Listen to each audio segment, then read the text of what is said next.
'Tis no matter. Is no matter. Let's get the music going. Alright, It's let's no just do matter. a quick roll call. Hey sis, how are ya? Oh my I'm goodness! good. Hug! It's the one that you split off of, Moon. Look at them. Aren't they amazing? Hi, Lena. You're amazing. Hi, Let me Spider, just thanks, double so are check. you. You're gorgeous. Okay. I bought a camera Before today. we... Oh! What kind of camera? A Fujifilm. Are you gonna go watch? Ooh. Are you gonna go take pictures of people at the park? Maybe. My friends, at least. Oh.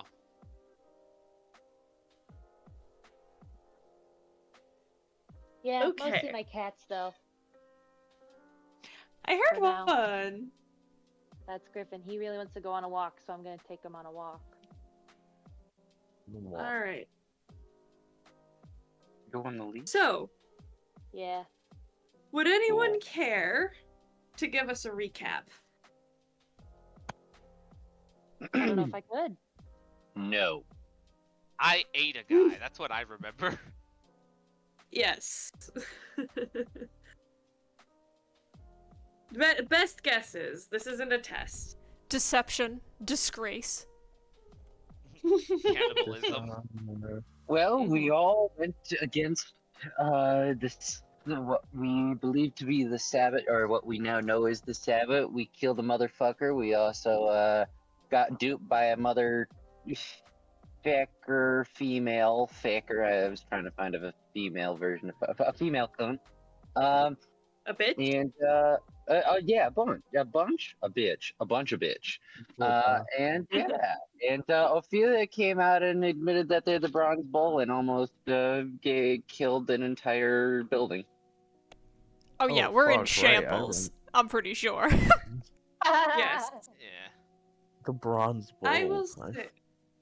forgot Okay. about that. For I I was context. hoping everyone else forgot. For context, I will say you all got out of that scenario unscathed and before the police showed up. I brought my stick with me. Where did you get a stick? Remember, I picked it up on the way here, and then.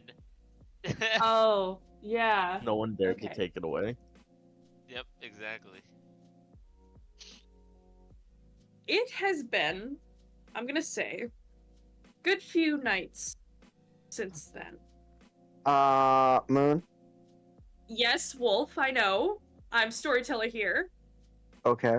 Trust the She's gonna- process. Wolf's about to get Trust the drop-kicked. process. Wolf's about to get hurt. The Damn. motherfucking process. Okay. It's been a few nights since then.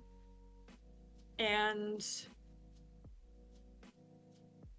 how are all of the how is the coterie feeling after all of this? Everything they've experienced. Let's just do round robin, whoever wants to start.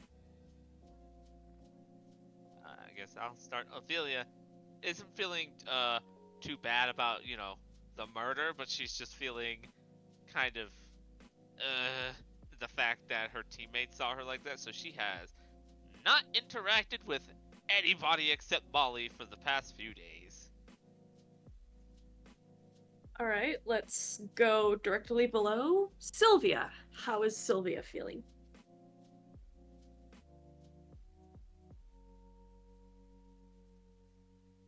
Sis, that's you. Uh-oh. I think we might have lost her. No. She may just be composing a thought. Let's hold on.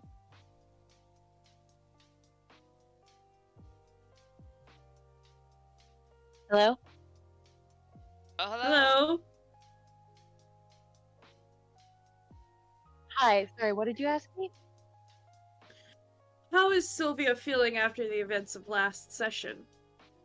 Well, I don't remember what the events necessarily were, or at least for her. I mean, she kind of was There was a verbally lot of taken bloodshed. down. Mm-hmm. she was sort of There bullied was- by that one guy.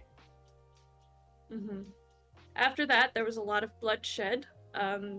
She would have seen Ophelia completely consume another kindred, bones and all.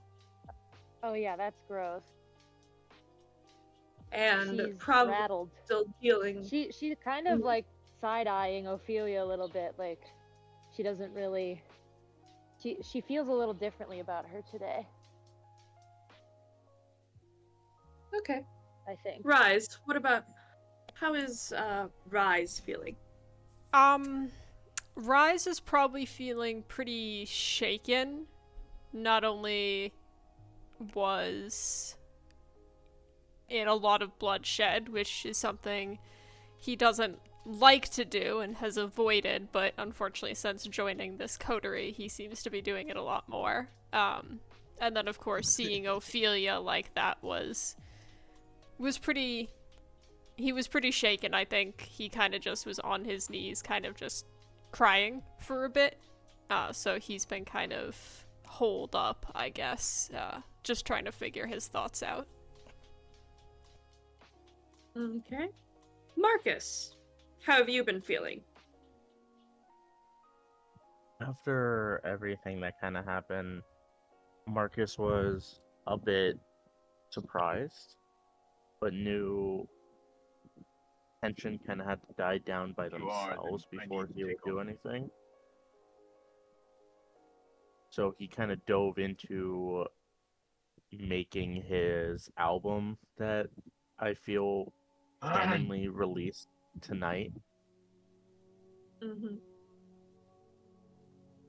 All right. So he's kind of just been focusing on that and getting his mayor campaign situated as well. Okay. Let's see. Ophelia, Yes. you get a call from Leon. He is just like laying in bed and just. What? Hello. Thank you. Hey, Ophelia, have you seen the tape yet? What tape? So you haven't seen it yet. Well, just go check your front door real quick. See if anything's there before I get into this. She sits up and she opens her front door. There's nothing there, but you see Molly coming up the stairs with the mail. Hey, Ophelia, did you order a package or something? No, I did not. Give it here. Okay. And she dutifully hands over a very battered and beaten bubble mailer with what looks like very, very crude handwriting written all over it. Ophelia kind of scratches Molly under the chin as and then opens it. Griffin. There is a VHS tape inside with a note plastered on it. What is it? And it's like, oh. She goes over and she's like, and you said buying that secondhand VHS tape player was a complete waste of money. Leon is still on the phone and he says, I never said that, but it's good that it comes in handy. I wasn't talking to you, I was talking to Molly. She sticks her tongue out at you. She sticks her tongue out at you and heads into another room to sort through the rest of the mail. The sticky note that this VHS tape... Actually, it's multiple sticky notes. Multiple sticky notes with scrawled messages just saying, "Watch me." And the frontmost post-it note says, "To Angel Bitch of Bourbon Street." Angel Bitch of Bourbon. Oh, that's a new one. She takes off all the sticky notes and pushes it in, just. Wolf, would you care to describe what's on the tape? Okay. Here we go. So, it's a little. Oh, who do we lose? Oh, Fox dipped out. Yeah, Foxman dipped out. Bro has the worst timing. Are we recording any of this, by the way? Or... Yes, do not worry. Okay. All right. So, there he is. Well, yep, he's muted. Okay.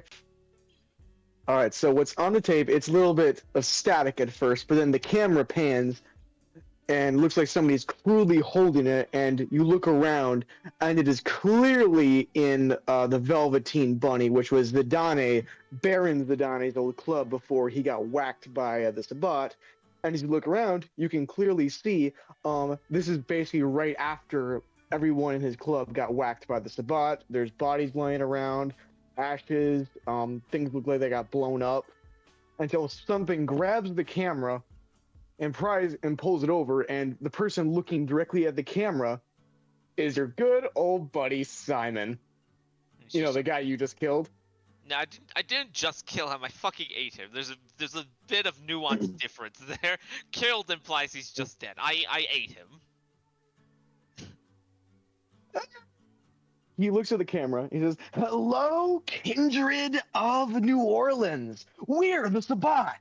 And I'm Simon. You're one of our lovely paladins of one of many where little it gangs." actually makes sense. Just she's skipping his introduction. We're here to spread the message of wisdom. Wait. And you hear a bit of whining coming from someone nearby. He pulls out a gun and shoots him. Just like, oh, sorry. Some people just have no manners. So, anyways. You're all prisoners. What you call the masquerade is just a prison in your minds that stops you from seeing that you're just cogs in a giant, absurd machine. Wake up! Why be a cog? Be free, like us. Don't let these stupid rules hold you down. They're not protecting us. They're protecting the humans. They're protecting the old ones that keep you under their boots. Oh, crap. All right, we gotta go. Just remember, smile. But don't worry, we'll be back very soon. So hang on to your hats, folks, because you ain't seen nothing yet. Then the recording immediately cuts off. You get all that? She's like 1 second, and she takes the tape out, puts it back in, puts on an episode of The Big Bang Theory, and starts recording over it. Yeah, I got it.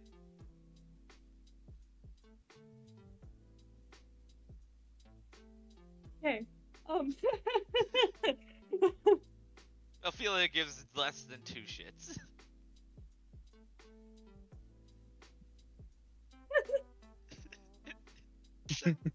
Okay.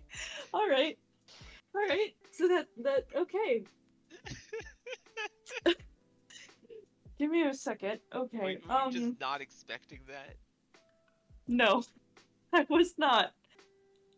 Anyways, Leon clears his throat and says, "That VHS tape, copy of it was sent to the whole fucking city.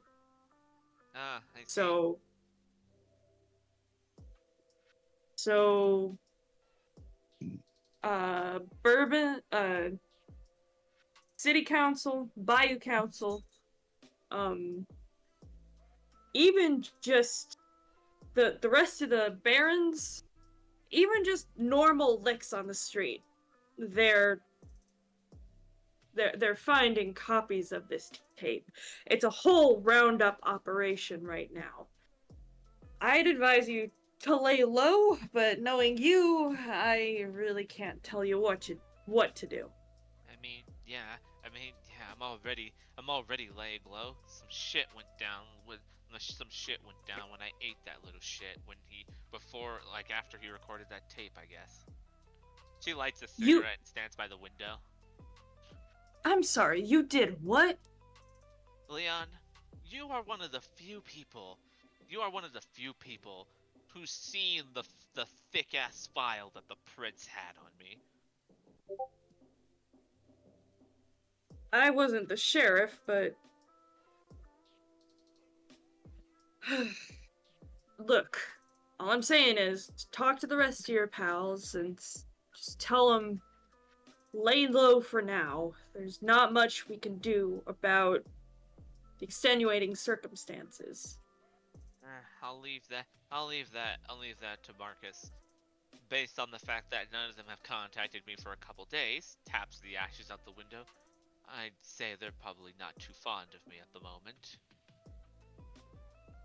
Speaking of, Marcus, what are you working on Yeah. right now? I think after Marcus had finally finished his album, he is already doing the release party for it. Your assistant Just like knocks on the... Oh, you finished the... Okay. Oh, I thought you were finished recording. My bad. yeah, no, he's like just finished the editing, and it's like today is release day, like release night. Okay. Your assistant knocks on the door. Come in. Sir, a package arrived for you at the front desk. Just leave it on my desk. I'll get to it in just a moment. Thank you. Yes, sir. Miss Martins should be up soon as well. Good. Just send her down to me if she asks where I am. If you wouldn't mind. Sorry, repeat that? I said just send her down this way, telling her where I am, if you wouldn't mind. Of course, sir. And he leaves a very similarly beaten up yellow bubble mailer with writing scrawled all over it. Marcus would close his work, all of his work, saving everything, and then would pick it up and open it. It is a similar VHS tape plastered with sticky notes saying, "Watch me," and the topmost sticky note says, "Hot shot asshole." I know you're talking about me, but who does VHS anymore? I gotta give respect to the theatrics. Here I am with a fucking record album, but alright, let's watch it. And he would just kind of start getting his stuff situated so he could actually watch it. I'll say that there is a, like a TV on wheels that you can drag out. Perhaps a remnant of the building left it behind, or it was for some sort of corporate thing. It is the same video that Ophelia would have seen had she not fast forwarded through it. The similar threats, the similar taunts, and the similar scene. You see Simon in front of the camera, covered in blood, and announcing to the world, so it seems, who he is and who he's a part of.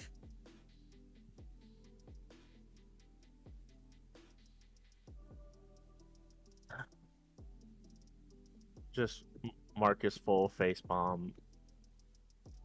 Oh, this is either gonna be really good or really bad, and I do not want to be a part of either of those. You also get a call. Hello?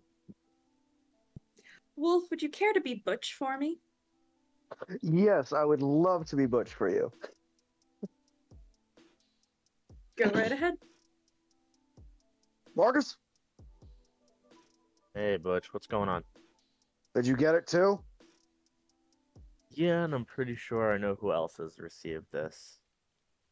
Yep, I've been hearing from all over, all over New Orleans. Kindred, even the Cam, both princes got one of these, and a bunch of random licks on the street, regular coteries.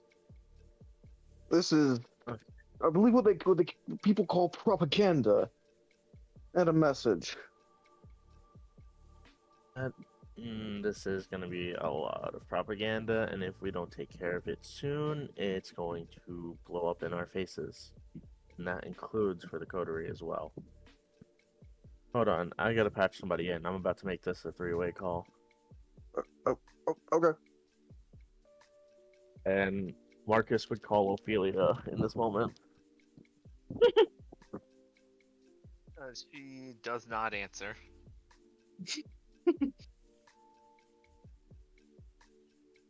Call again.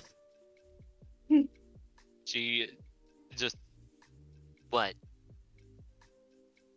Hey, which is on the other line. You're in God this call fucking now. damn it. Yeah, but apparently we have a big problem. If I know you, you've already received the video. I've received it, watched it, and already recorded season 5, episode 7 of Big Bang Theory on it. We're on season 5. Anyway, that's sidetracked. Butch, inform Ophelia of what's going on and what you just informed me of. Yes. Hey, Ophelia, how you doing? It's been a while. Leon informed me of most things already, so there's probably not much you can tell me that he hasn't.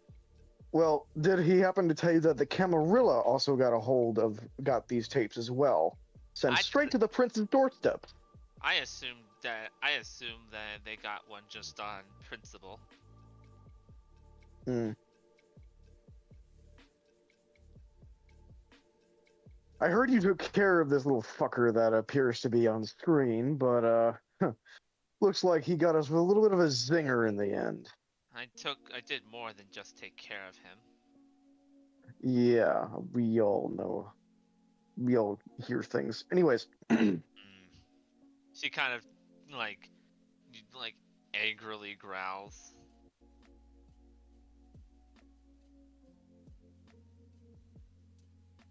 So this does in any case, sit all of us into a unique situation of how do we do damage control? it's a complicated question. It's not just us, it's also small coteries who've gotten hold of this, and anyone and their mother who has access to old technology, even your run-of-the-mill Nosferatu, especially the Nosferatu. Everyone knows that they have like hundreds of VHS players or something like that who will be able to watch this. Damn, you gotta give the Sabbat credit, they're at least propaganda if you're pretty fucking insane.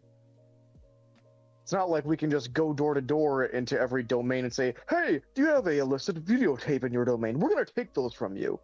Otherwise, we'll just seem like communists. Or fascists. Or any other ist in the list. Hey, that rhymed. In any case, you get what I'm saying. Yes, I quite understand what you're saying, and I realize that this is going to be something big. My opinion, I really wish Eliza was here. I got a call from her. She's dealing with shit in her own domain. Still gotta let her fly on her own 2 feet. Gotta have you all meet her at some point. But I think this needs to be a personal thing. We need to go to certain coteries, certain areas of our domain, and we need to make our own statement about this. As much as I hate fucking politics, it's a lot better choice than simply yanking these things out of people's hands. Leon suggested that we lay low. Lay low. And what, show the Sabbat that they're winning? Believe me, I wasn't planning on laying low, but my version of laying low is very different than most people's, considering the life and way I choose to live in general. Perhaps you couldn't. Wolf, you're becoming a robot. Oh shit. Okay. How is my audio now? Ice Much cream better. sandwich. Much better. Okay. Did you just say ice cream Alright. sandwich? Oh, Yes. sandwich. He's gonna say, perhaps you could enlighten us, Ophelia, on what you mean by that. You, if you haven't been paying attention, which if you haven't, I wouldn't be surprised if you haven't been paying attention. But I do the things I do for an easy life. I don't care about the politics, the ins and outs of everything. It just so happens that things coincidentally keep happening to me. The kindred and the coteries within my domain know this, and thus they stick around. If they want to cause trouble, that's on them. Now that's on them. They know the consequences. Let them cause trouble outside of my domain. I could care less. Ophelia, I'm not doing anything to say that your street cred is not up to date, but if there's one thing the Sabbat know how to do, it's they know that to beat the villain, they have to be the better villain. Butch, I am very aware of how the Sabbat functions, how they operate, how they go about day to day. I'm very aware of it. And believe me, I'm tired.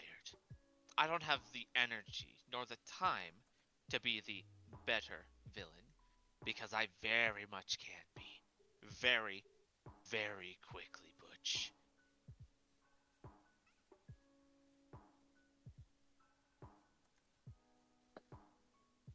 All right. Just remember. Well, I don't need to remind you then. The Sabbat are a fucking Hydra. You kill one of them, two more are sure to take their place. I'm well aware of this. Again, this isn't my first time dealing with the Sabbat, and it won't be the last. It's not even my first time dealing with this almost exact situation with the Sabbat. As long as Kindred exists, the Sabbat will exist like a cancer. And the only way to get rid of the Sabbat is to get rid of the Kindred. So we are intrinsically tied. No matter how inhuman we are, we still share some human traits, and one of the largest human traits is that of rebellion. The Sabbat rebel against the norms, almost to the same level as us Bruja. I'm well All aware right. of this. Put- Do not. Then let's put things into perspective here, like a medical examination, if you will. The case society is like a body. Sabbats are like an infectious virus. What we need is something like a very strong ass white blood cell, something to counteract such a virus. I think what we need is a leader or a faction of leaders, a figurehead to fight against this, a face, a something surreal to put their faith behind and rally against. Perhaps a small gathering. You, Ophelia, and you perhaps come together into your domains and put any questions any of your people have it, because you can damn hold it. You see what I mean? Dominic outside, he has a lot of kindred coming knocking on my door asking questions. Holy. And I wouldn't be surprised if there was a bunch of kindred coming to your door to be asking questions about this video as well, and Marcus's in your domain as well. Why don't all of us, at least some of us, get together and address these questions? Well, the situation at hand. A rally, not a press conference, a rally.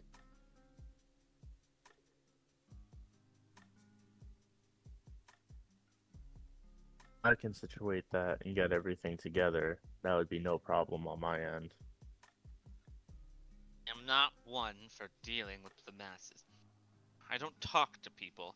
I kill them.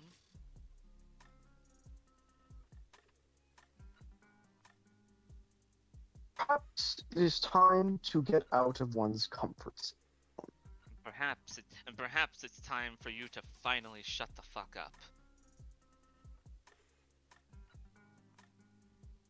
At least I'm being productive. I am aware I'm being unproductive. I have no care for being productive. I have no care for what you think is right and what isn't right. I simply wish to live the rest of my unlife for as long as I can.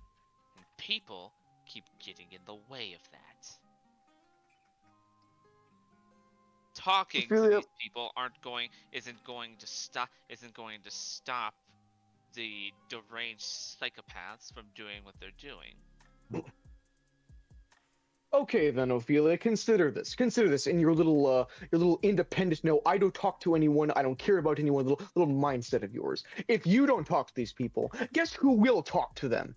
The Sabbat. And when these Sabbat talk to your people, what do you think they will do? They will bring them to their side. So if you don't talk to them, the Sabbat will. Then you speak to them if you want to speak with them so badly. They're not my people, Ophelia. They aren't mine either. I watch them, I care for them, I keep track of them, I make sure they are safe, and I hold them close. But if they choose to do anything else, I hold them to their own actions. That has been rule number 1 since the day I showed up here and took over this territory. Your actions will have your own consequences. Ophelia, do I need to remind you of your title as Baron? Believe me. If you do this, you're not going to be a Baron. Well, it doesn't sound like it. It sounds like you're avoiding responsibility entirely.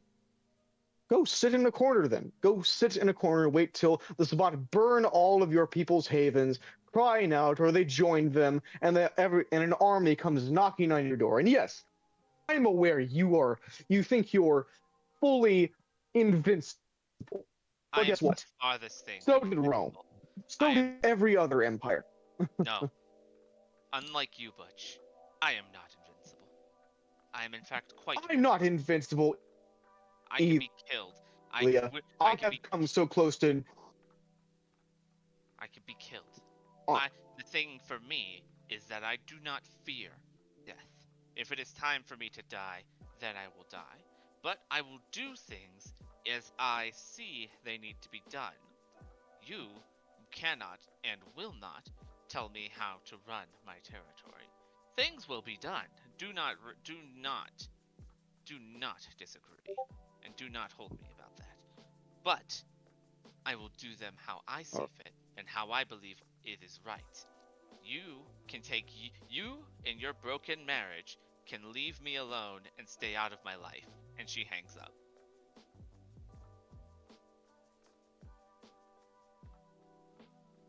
Marcus, will you talk some sense into this one? It's like she doesn't care about her own people. I'm not just talking about the Kindred, I'm talking about the humans. The humans are going to suffer the most from this. You know this. I know. I can't promise anything, but I can talk to her. Because obviously she's better known she's not going to listen to me. You're a part of her coterie, you're a fellow Baron. Talk to other members of your coterie. Have them talk to her. Reason to her. Why do I always have to play dad? Marcus, there's a knock at the door. I mean, Butch, I'm gonna let you go. I'll call you back later. Oh, no problem. Come in. And Marcus would end the call. Jade walks in through the door, and she looks as flustered as a Kindred could be. Hey, hun. Hey, everything okay? Yeah, sorry, practice was kind of weird tonight. What happened? She sits down and drinks from her quote unquote water bottle. Well, you know that student that I have, Riley, the one that I'm tutoring? Yes. She was acting off tonight. And I'm really, really worried about her. She's doing well, but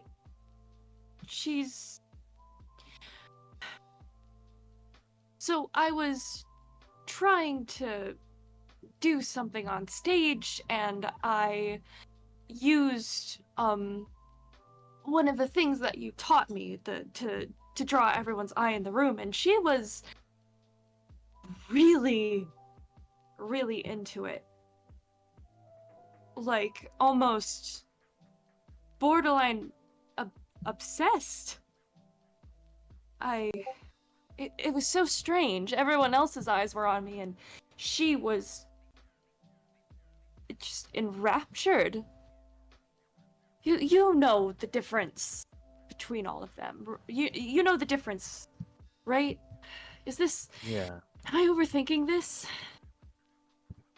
Honestly, with everything that's been going on and with what I got today, I would keep an open mind to everything. And so you're in the loop. Watch this and would hit rewind on the video and let it play through. What the hell? Is that... Oh my god. Yeah, so apparently that has been sent to everyone, not just us, not just our little community, but including some of the smaller groups around, some of the more well-known groups, and the princes themselves. So What do we they just do? made a really big wave.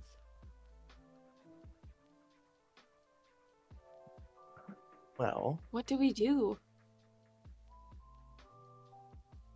from my knowledge, the best thing to cause anarchy is to cause masses to panic.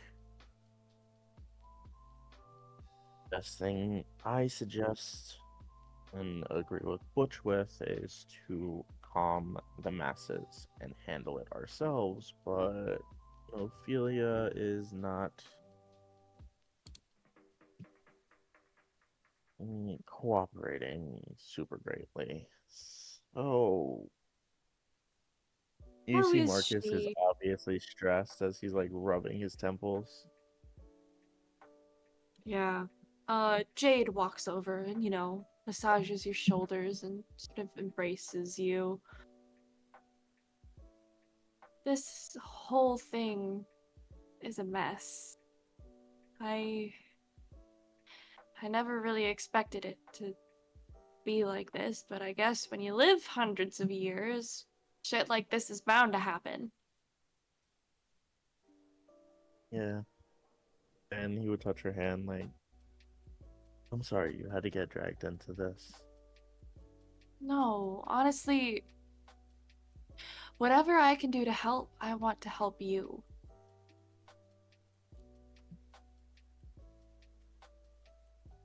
I might need your help to talk to Ophelia. I'll try. All I can ask. Roll a quick But- wits awareness for me. Wits awareness.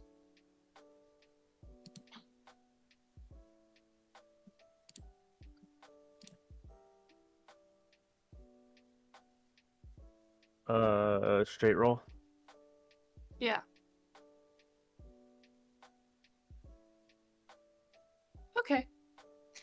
You hug Jade and as you go to sort of kiss where her pulse point would have been, you get an odd smell on the palm of her hand. It's sweet, it's enticing.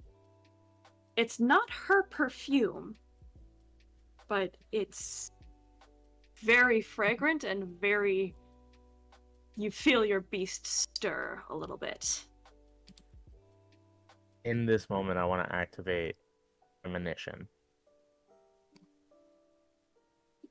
Okay. So, premonition. You are doing it willingly, or you are activating it on purpose. Okay. So that's a rouse check. Oh, right, I forgot. Rouse checks for the night, but it's whatever. Yeah.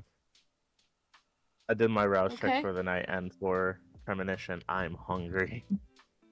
All right. Let's do resolve and auspex.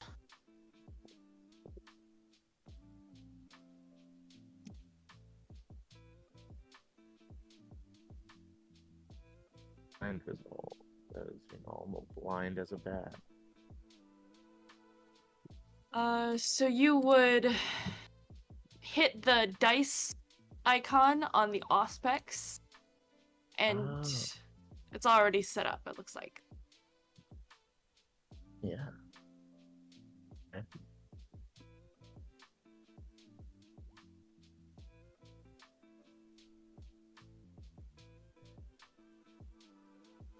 Alright. Your beast is very, very hungry. That's 4. You are on the precipice of not being able to focus upon anything else. I'm gonna hit the button on my desk to ring down to the speakeasy, send up 2 drinks. Okay. So that's on the way. While you are waiting and you touch Jade's palm, you have a vision. You are in a black marble room. And as you walk closer in this dimly lit sort of black marble box, you see a beautifully hand-carved marble tub.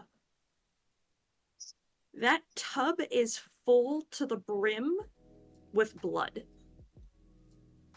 And it is the source of that deliciously enticing smell. And as you watch the still surface, there's a ripple, and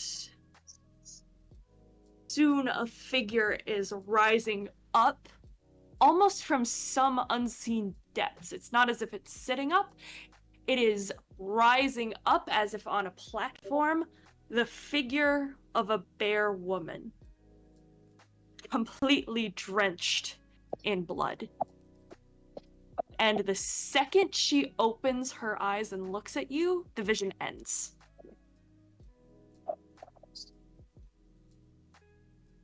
Ah. Oh. Oh, that was. Are you that was a okay? lot to... Yeah, just I had a vision, and I would kind of go into explaining what I just saw off and what I smell. Huh. She kind of like sniffs at her hand as well. That's weird. Now that you mention it, Riley was wearing some kind of new perfume, and I was kind of... It was so weird. I asked her about it because I thought it might be, cloying for the other students. Sensitivity, stuff like that. What does Riley look like? Riley, you're, average, teenage ballerina, so sort of willowy and sweet, willowy, sort of thin features, strawberry blonde hair and freckles.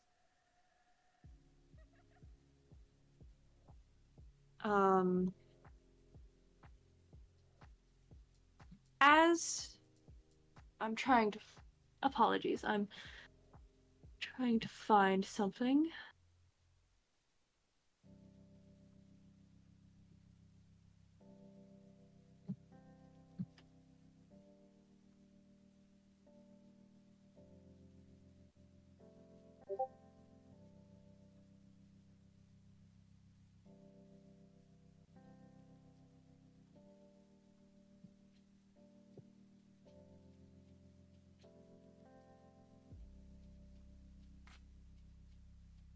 Apologies. Well, yeah, there's a knock on the door, I guess. I'll give you some time. Okay. Come in. So, you watch as the door slowly shakes open. The hand pushes it up, bending down. There's the familiar figure on average. His cloak is tattered currently. The vest that he usually wears has a few ripped marks on it, and he has 3 severed arms that are linked to different ligaments on his arm and to his right foot. That seem to just be staying there with a ridiculous amount of grip, as if his bones may have been shattered just by the grip of it. And he is spectacles, which you see. It just kind of makes him with a tape taped to the end of the axe currently. I take it you have seen the tape, my friend. No, I can't take a look at it. Been taking my mind off things lately.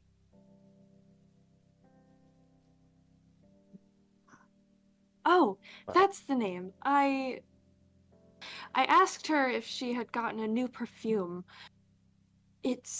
She showed me the new skincare that she was using. Uh, I took a picture of it, and she shows a sort of half empty, sort of pinkish white uh bottle of what appears to be a moisturizer. She uh this is the name of the I'm posting it in the general chat um of the main session. This is the name of what the skincare line is. She called it Serum Song. Apparently there's a shop, an old perfume shop on Bourbon Street that's selling it.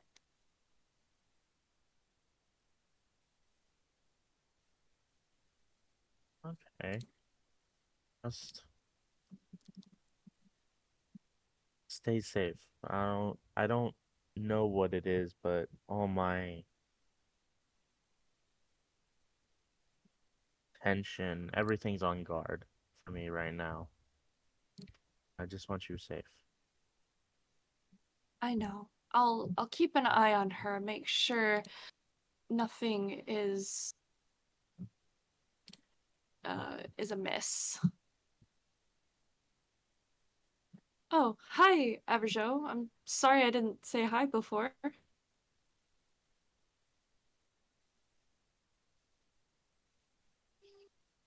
Abigail was staring blankly into the corner of the room. And only after a moment of Jade acknowledgement does it give a rise for a moment. Right there. Okay. Or you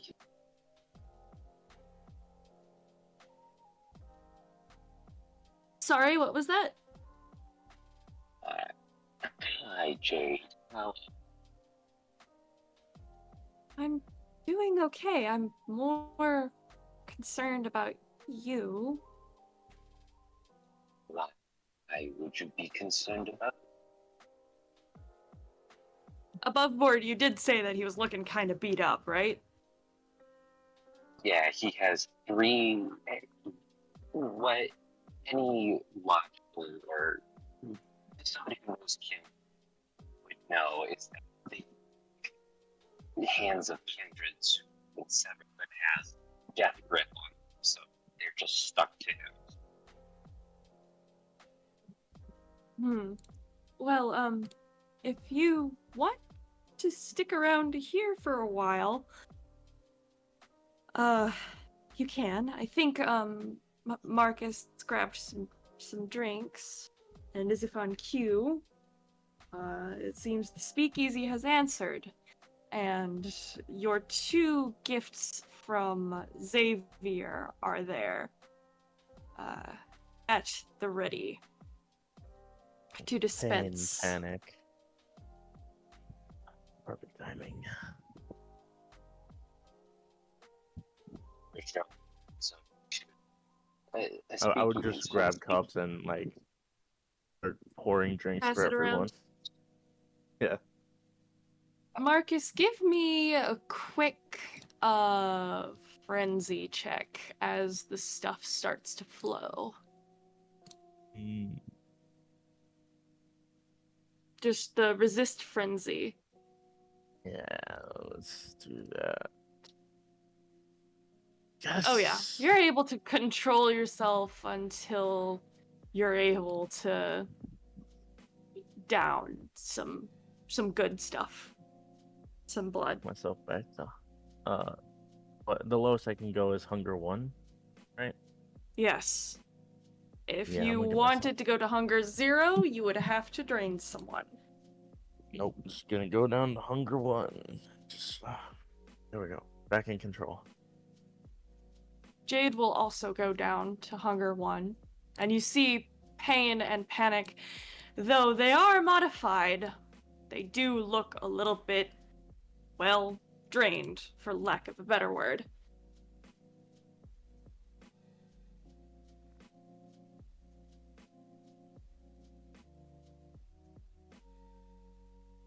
I'll get average what would you say 1 cup would get 1 hunger down? I would say, well, I'm not actually sure. Let me look it up. I'll make this easy for you. Averjo is going to knock the first one out and try to slake his hunger.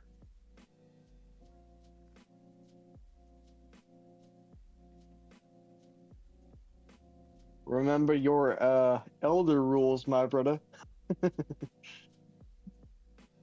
Oh, I know them.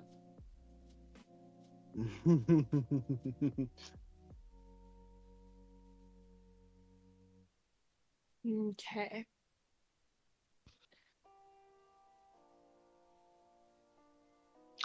So the maximum safe drink from a human would be 2 points.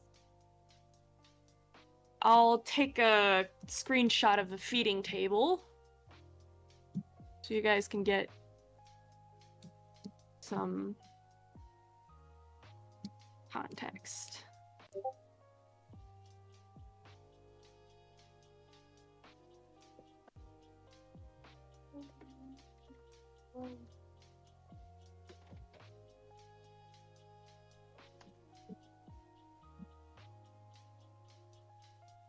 While that is happening, why don't we shift our focus elsewhere? Sylvia, would you have work tonight? If she did, she's called in sick. I see. I've come up Will with you an idea do share? about Sylvia's sort of state right now. Do share. She hang on, I'm trying to turn down the music. Where is it? There you are, music. So just right click on it and turn it down. I'm on my phone. Oh, here we go. You can also just mute it, probably. Turn it down. So Sylvia is that toxic friend whose mental health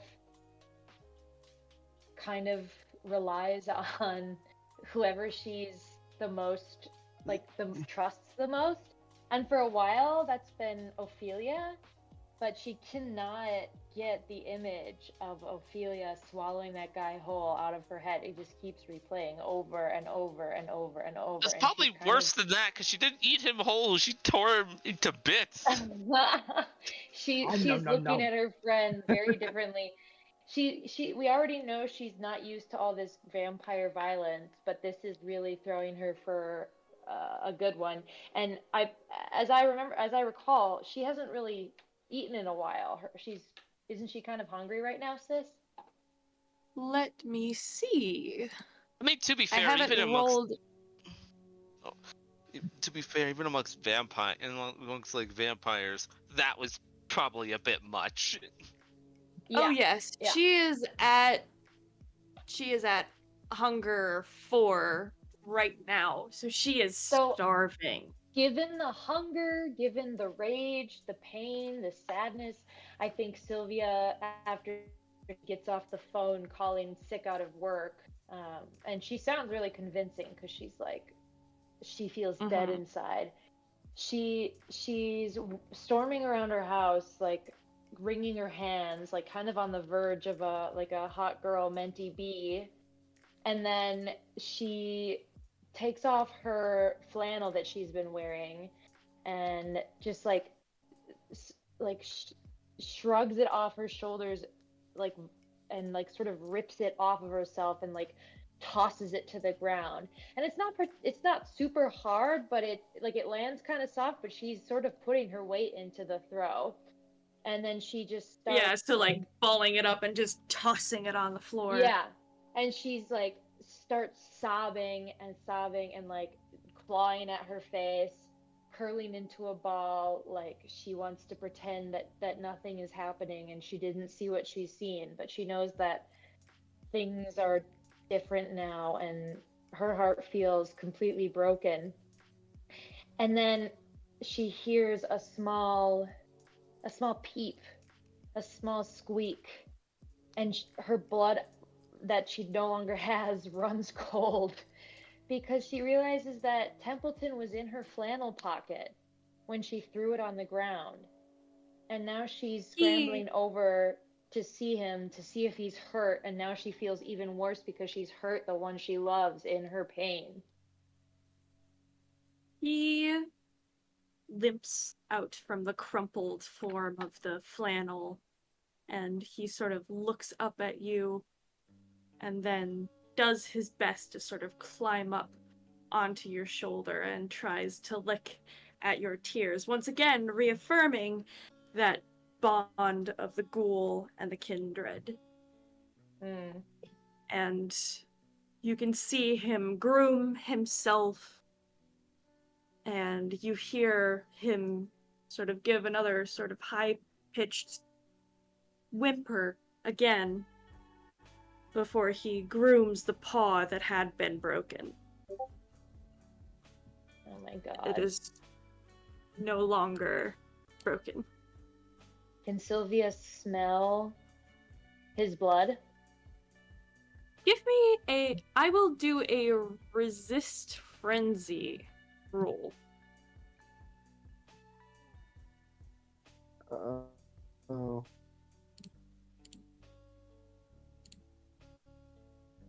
I'm gonna say It's going to be a little bit more difficult because you are both in an emotional state and you have seemingly something that can slake your hunger right in front of you. And you are actively smelling your own vitae. So this is gonna be difficulty 4. What have I gotten myself into? You succeed. Oh, Your fangs and now itch Sylvia- as Sylvia- you see Templeton sort of innocently grooming himself. But you resist. I resist. Damn. Yeah, Sylvia feels like now 10 times more guilty and hurt because she just thought about eating her best friend. And she puts him down on a really soft pillow and starts like piling vegetables and crackers around him in like a frantic little pyramid. And then she puts her flannel back on and slams the door shut on her way down the stairs to go find something to eat. Have you cleaned the vitae from your face? Because Kindred do not blood. Yes, Kindred do not cry tears, liquid tears. They cry tears of blood. I don't think she does until she gets outside, and then like hurriedly like scrubs at her face with her flannel. All right. Let's see. There. Okay. What is the hunting pool for the Sandman? Dex and stealth to look for a location.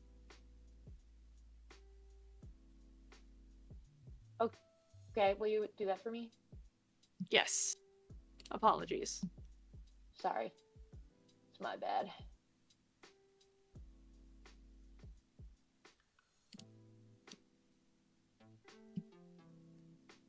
I'm gonna say difficulty 3 tonight. 5 successes. Yes, you're able to find a spot. It is extremely easy to find a place where all the lights are off.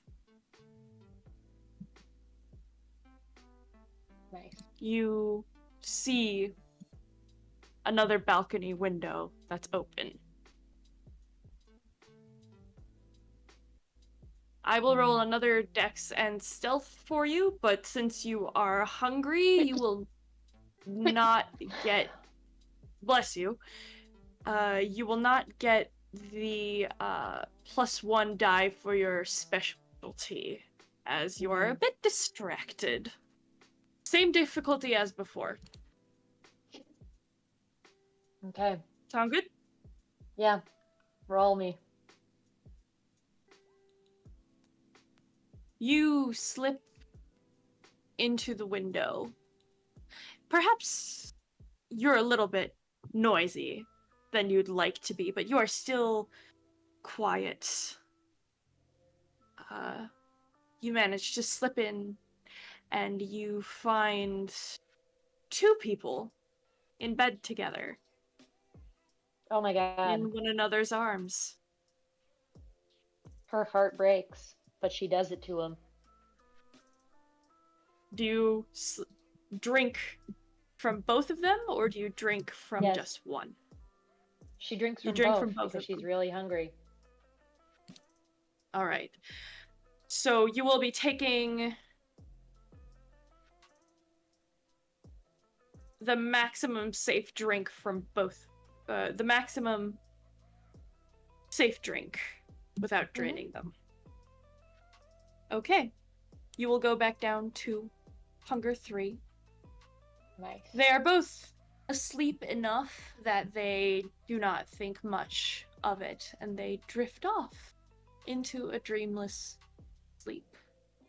It's very easy to get back out of the window again. There's no cameras that you can tell. It's very nice. And you begin to wander. Where would Sylvia sort of wander to when she needs to clear her head? Is there a river?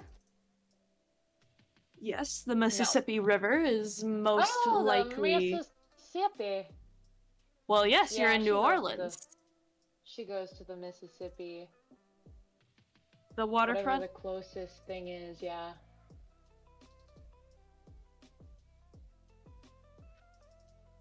Lovely. And she just sort of stews in her pain. She thinks about skipping town. She thinks about her daughter. She thinks about what she really has left to lose at this point. Ophelia helped her kill her ex, but, you know, what else does she have left besides revenge at this point? The revenge is done. Is she ever going to see her daughter again? What's the meaning of this half-life? She feels like she hasn't even really been living, you know?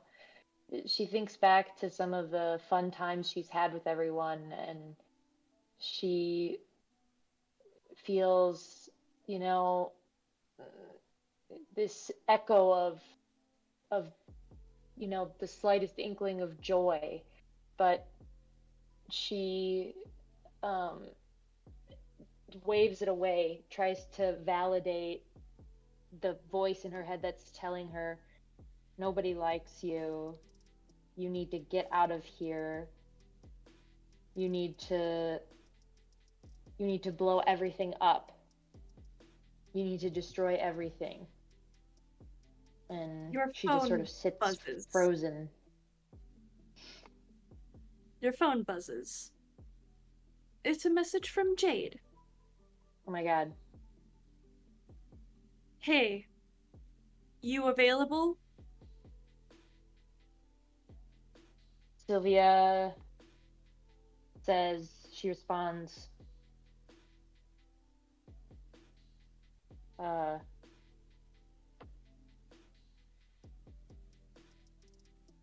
she wants to say no. She types out the word no.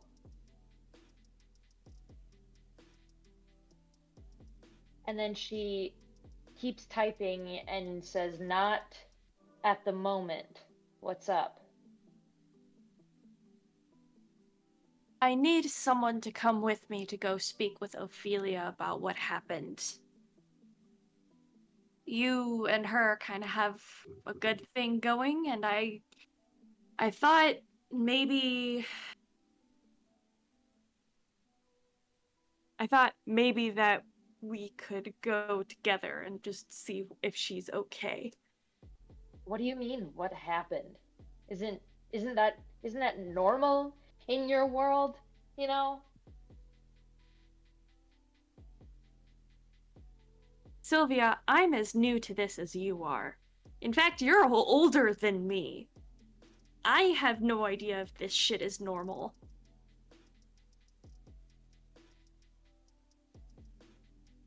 It's the furthest thing from normal. But we're friends. And friends don't leave friends to mope in their emotions.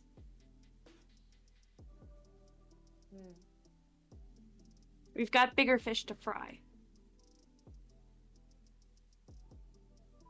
Yeah, I guess.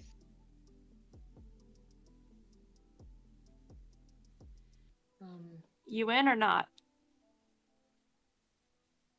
What time?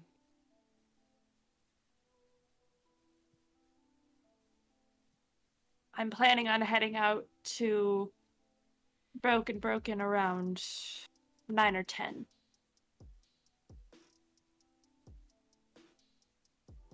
Okay, I'll be there.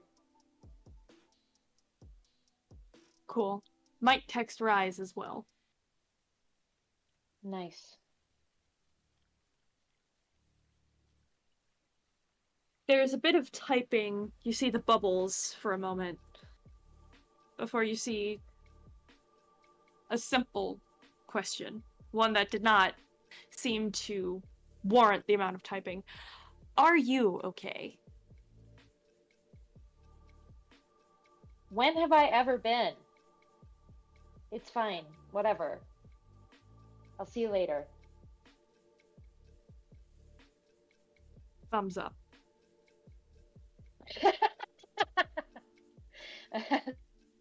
It's funny. Thumbs up. Let's move over further down the river. Alistair, you are on your third cocktail. Processing, staring at the grimoire, ignoring your phone. What's running through your head?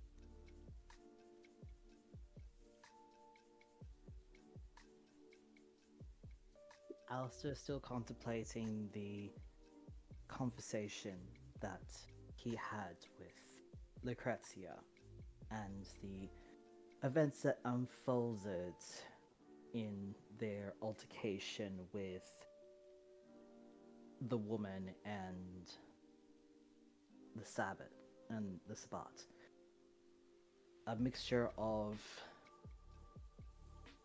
anger at Lucrezia and indifference to the fact that he has once again killed is running through his mind, but he is trying to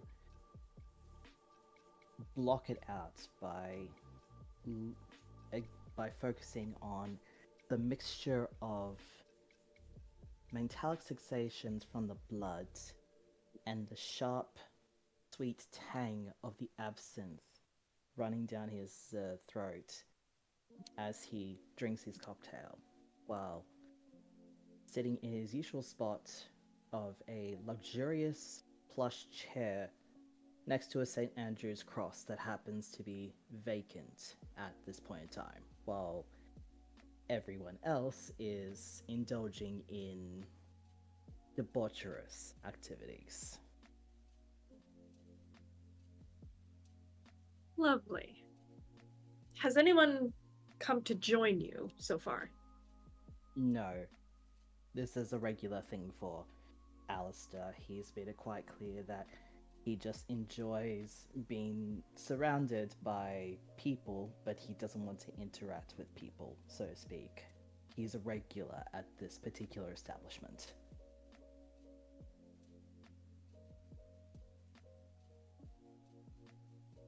There is your phone lights up again. But before you're about to dismiss it, you see it's from a different number. It's a text from Averjo.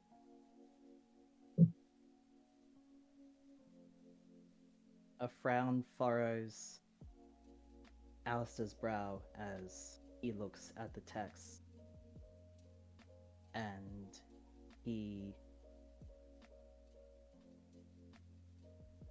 even though he is not inclined to really speak to anyone right now, he feels Averjo is one of the only people he can trust right now. So he picks up his phone, ignoring the very cold message from Lucrezia saying that he has to report to the local chantry soon, and types back, "I am currently free at the moment. I can send you my location if you need to talk."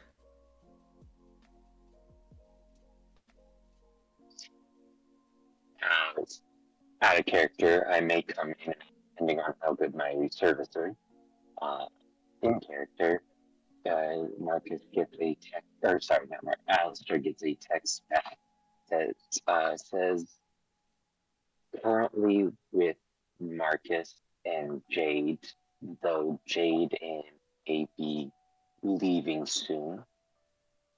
Do you mind if I bring Marcus with? Alistair contemplates this for a moment. Shrugs, considering the cocktails have pretty much mellowed him out at the moment, and tights back. I see no reason why not.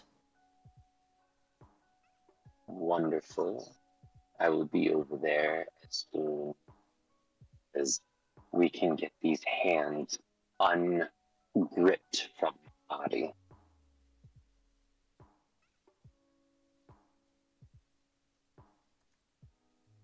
After Alistair reads the text, he shoots a cursory glance at the text that Lucrezia sent about him needing to report to the Chantry. And for the first time, he feels disdain about the whole situation, because he doesn't know if he can even trust his sire anymore after she kept something so vitally important from him, especially with him next in line to be Magister. He does not know if he is comfortable now with his sire becoming regent, if she's so inclined to keep secrets from the rest of the clan. Another message from Lucretia pops up. Call me now.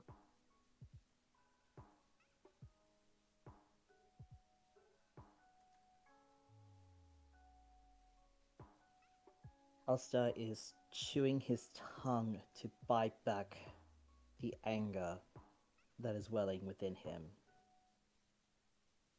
There's But another message. I owe you an explanation.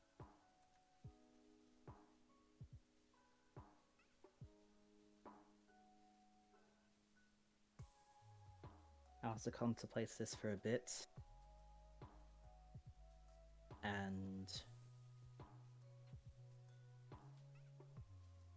picks up the phone to call Lucrezia, keeping his tone civil, but there is an edge of coldness to it.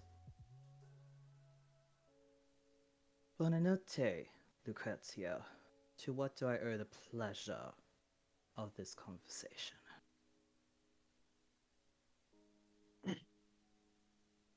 You hear her sort of sigh deeply on the other end, as if she's trying to hold back something snippy. Alistair, did you get my previous messages, or has America failed in another thing? I did receive your text about reporting to the local chantry, and I will do so in due time. Good.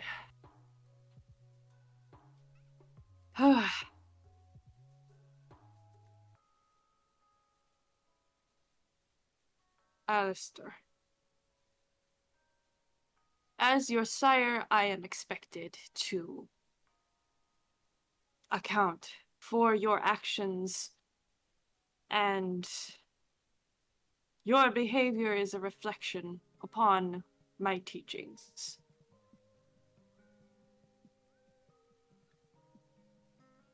I am very aware of I that. knew that the reason that I did not tell you the truth behind our clan's lineage is because you were already on thin ice.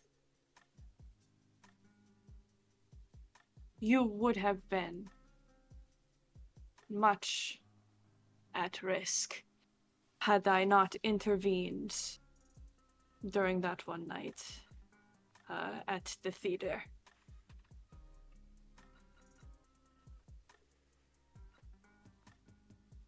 Your Alistair mind sighed. was. Your mind was fragile. It needed to be coaxed, pruned. It needed stability. I knew what your views were on death. I knew your history, and I knew how it had affected you. Had I told you then, you would have never believed nor trusted me ever again.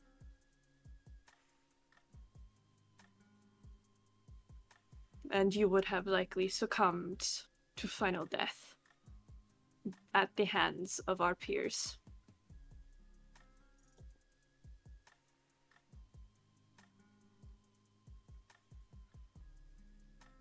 Alistair ponders this for a little bit and feels some of the anger towards the situation ebb.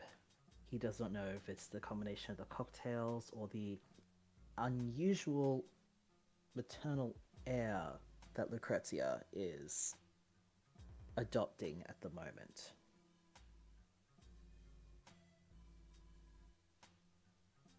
I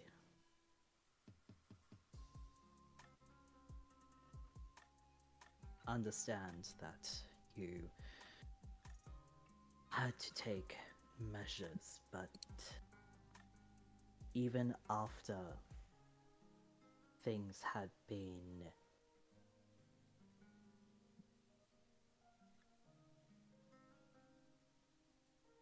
smoothed over with the chantry, so to speak,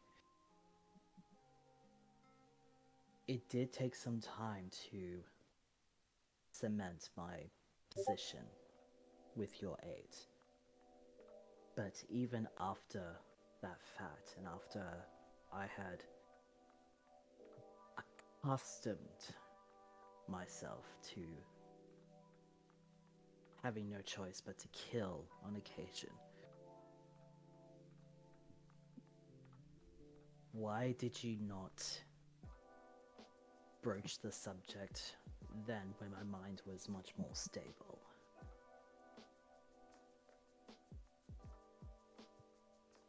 I admit, I was selfish. It is a conversation that every young magister must have. But I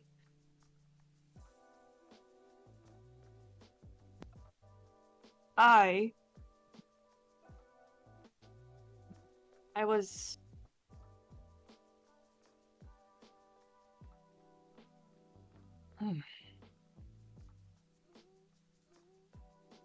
It is not easy to tell a young kindred the story of their lineage. Many would prefer not to know. And yet But you made it very clear that I had to uphold the codes that I took when I became inducted into this clan. Is that not contradictory to what you have been doing? it is, and I am suffering for that now.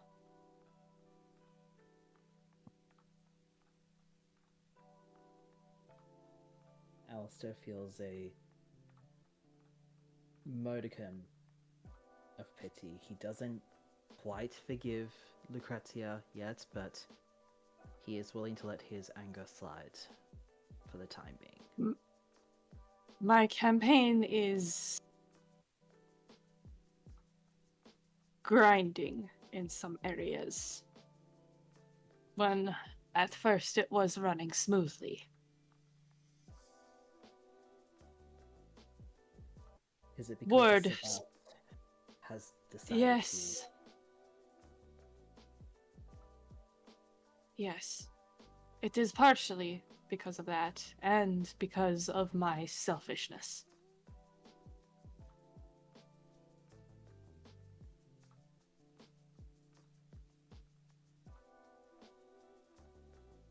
Our peers are not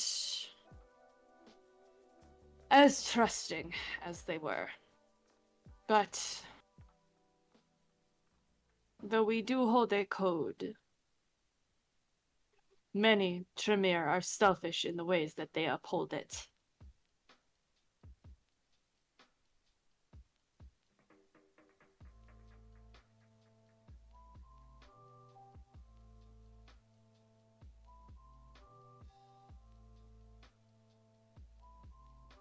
I'm aware of what the Sabbat have done. I was involuntarily privy to their methods a couple of nights ago. I have not heard this. What happened? Are you safe? I am fine.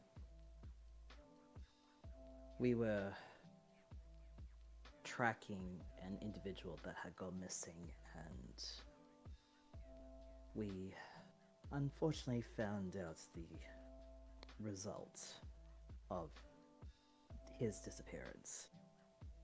We ended up in a twisted sort of arena. A blood We- feast. If you could call it that, yes. Why have you not told me this sooner?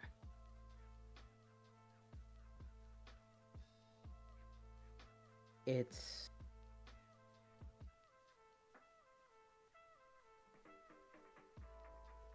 I'm still processing what I had to do during that blood feast, so I needed time to collect myself.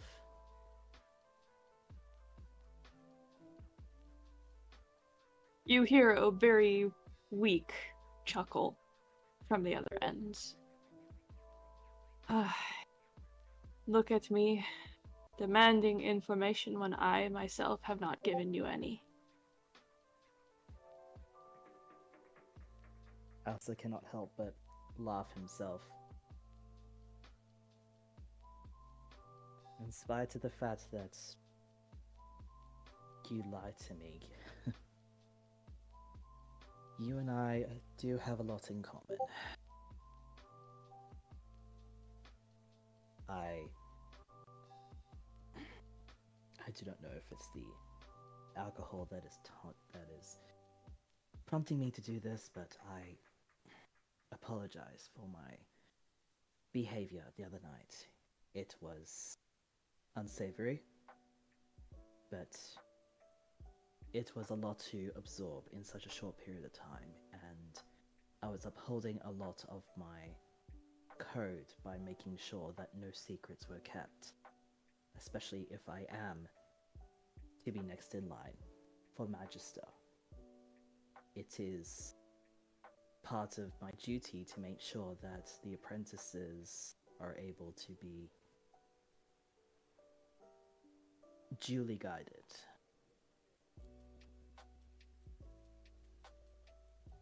Il mio studente, you are strong. And I should not have doubted that.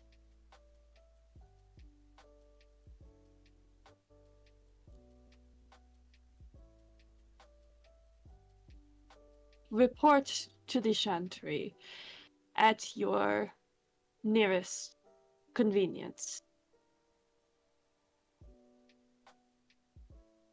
We shall get to the bottom of this together.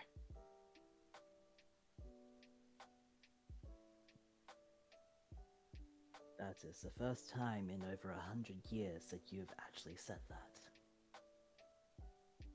Above board is the closest you're gonna get as an apology from her. Above board, I am very well aware.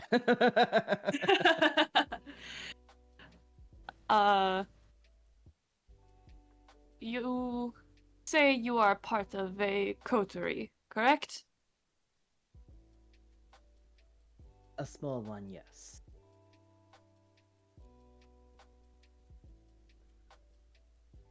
we're all working together to find out what the Sabbat's true intentions are with exposing themselves like this.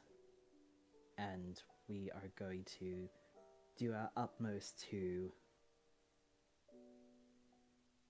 silence them. Good.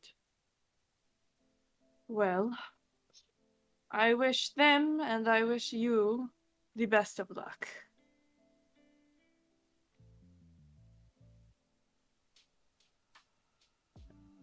You have me as a resource.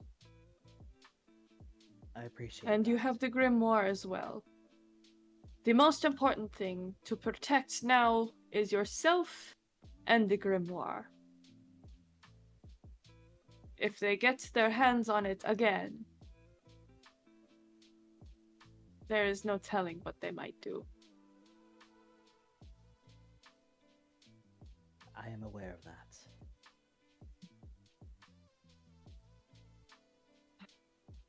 Don't get into any more trouble than you already have.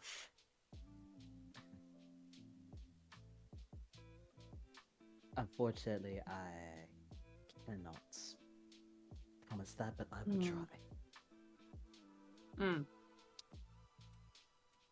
Buonanotte, il mio studente. Buonanotte. And She hang hangs up. up. All right.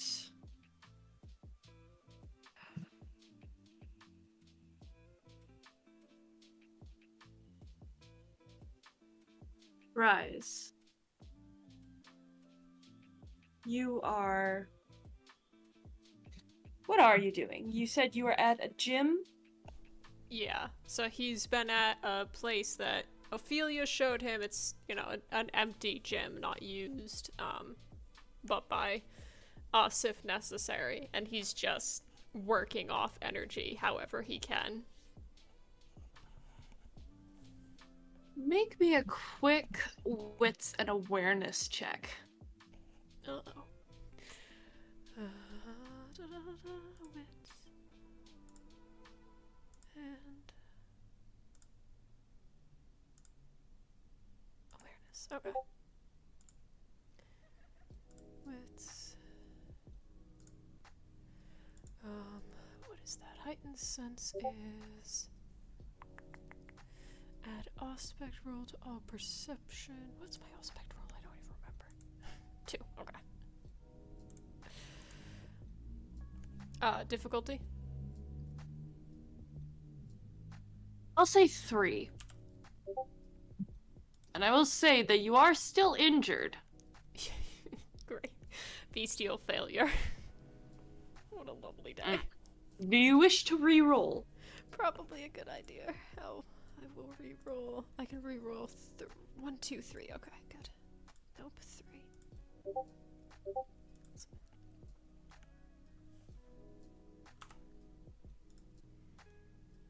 Okay, so a total of 5. With, would it then Lovely. be not a bestial failure, right? Mm-hmm. Okay, cool. Right. Now you have succeeded. You hear a slight shift of feet in a corner. Perhaps in between workouts. You hear just a light set of footsteps sort of pass behind you and sort of sit on an old bench press. He'll straighten himself up and turn around to see who it is. It's Mel. Mel! What are you doing here? She shrugs. I thought I'd find you here. Why would you be looking for me? Can't I check up on an old friend? She sort of spits the word at you. I wish you meant that, but I know I don't deserve it. I know you won't hurt me. So, he even says, though leaning back a little on the punching bag he was using.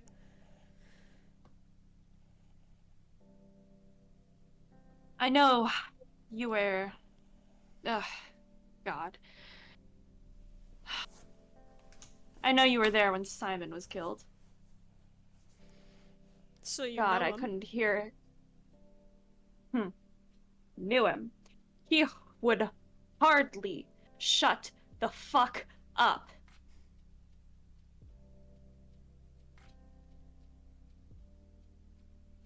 He kept on going on and on about the manifesto and stuff like that.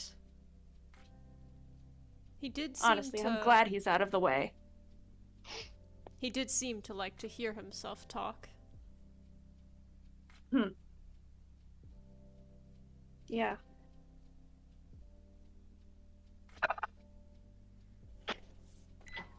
That still doesn't Why not answer. join us? He'll, like, look away and be like, you know why. You'd be a lot safer. Would I? You saw what she did to him. That's the person that you're relying on for protection? It's only a matter of time before she turns on you too. Not to mention, there's a Tremere in your party. You don't know the legends between you and them, don't you? I don't care to know any of the history. I know we're monsters. I get it, we're monsters. Compared to everyone else, we're bad. But that doesn't... And he kind of, like, turns away for a second. That doesn't mean we can't be good people. Doesn't matter what happened in our past. If we move forward... And that's what we're trying to do.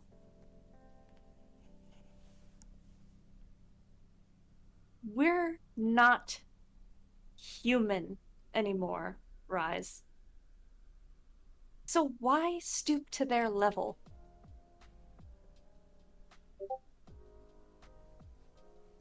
Do you have to be human to be good? Oh, you can do whatever you want, but at the end of the day, it's us and them. You know, Can you honestly say that if you presented yourself as you are, open, honest, they wouldn't kill you even if you held out a hand to them in peace? Just because you're different from them. Just because you are a monster. Can you really say that they will accept you with open arms? no. But if I want to be like I am and be a good person to all, no matter who or what they are, he turns back to her. Can I say that you would accept me with open arms? Simon sure wouldn't have.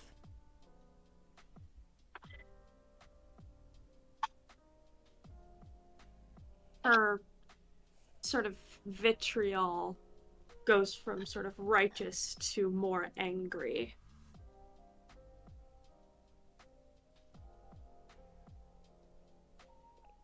You... They would kill you in a heartbeat. Unless we make them subservient first. Unless we show them that we're the ones in control. We can do anything that we want, and they'll enjoy it. That's the kind of world that we're building. Where we don't have to hide, and they're not afraid of us, because they've forgotten how to be afraid. We make them forget how to be afraid. And they are as placid as cattle in a field. That's not a world. That's just, I mean, look at our own history as humans. We tried the whole making others subservient. It's not a good world.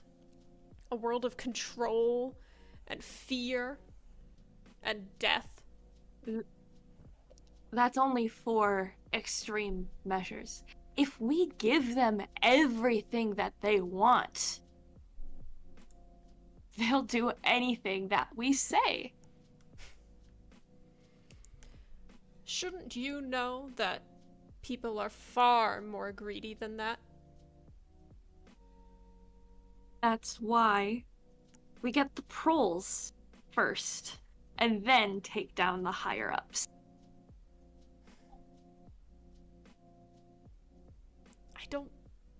You have to see that I can't agree to this, Mel.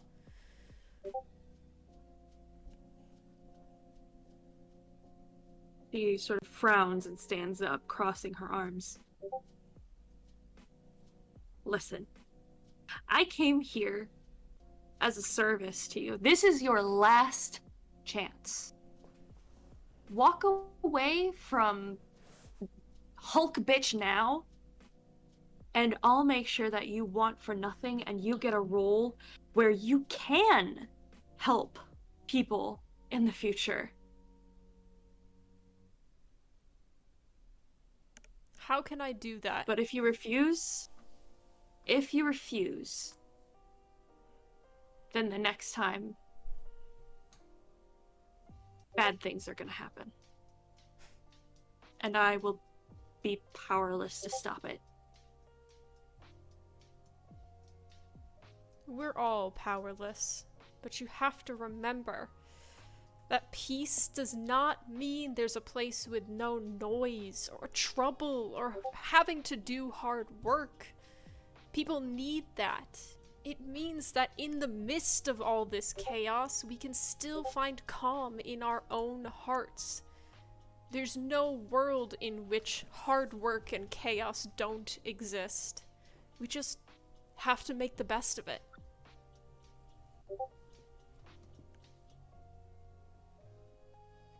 So,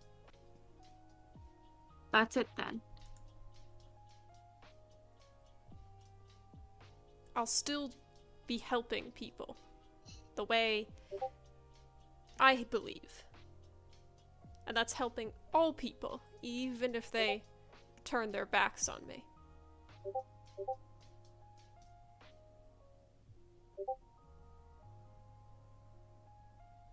She kind of frowns. And you see malice creep over her expression as she turns away. Fine. They're going to kill you, Rise. If they find you and your coterie, they're going to kill you. They'll find a way. They'll find a way. You know, No one will be safe. you could help us. I can't. I won't give up on This- you. You know I can't. I will find a way to get your freedom back. She whirls around and glares at you. I'm already free. I know where my loyalties rise. I know where my loyalties lie, Rise. And you gave up the second you stopped looking for me.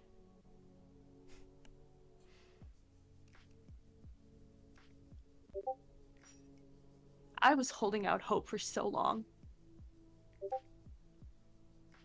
But I see now that you just care about the good of the world. And not who really cares about you. Mel. The good of the world is who cares. And I know that's still in you. I never stopped looking. You know that. You found me, didn't you?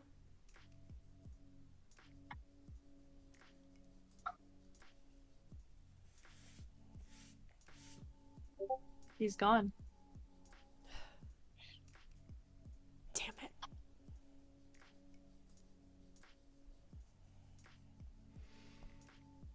And he'll, like, swing a punch, but he misses the punching bag and, like, hits the wall instead. The wall splinters under your grip. You can feel your knuckles cracking and splinters digging into your skin. He kind of just stands there, letting the pain wash through him. Shit. Ophelia's gonna kill me if I break a wall.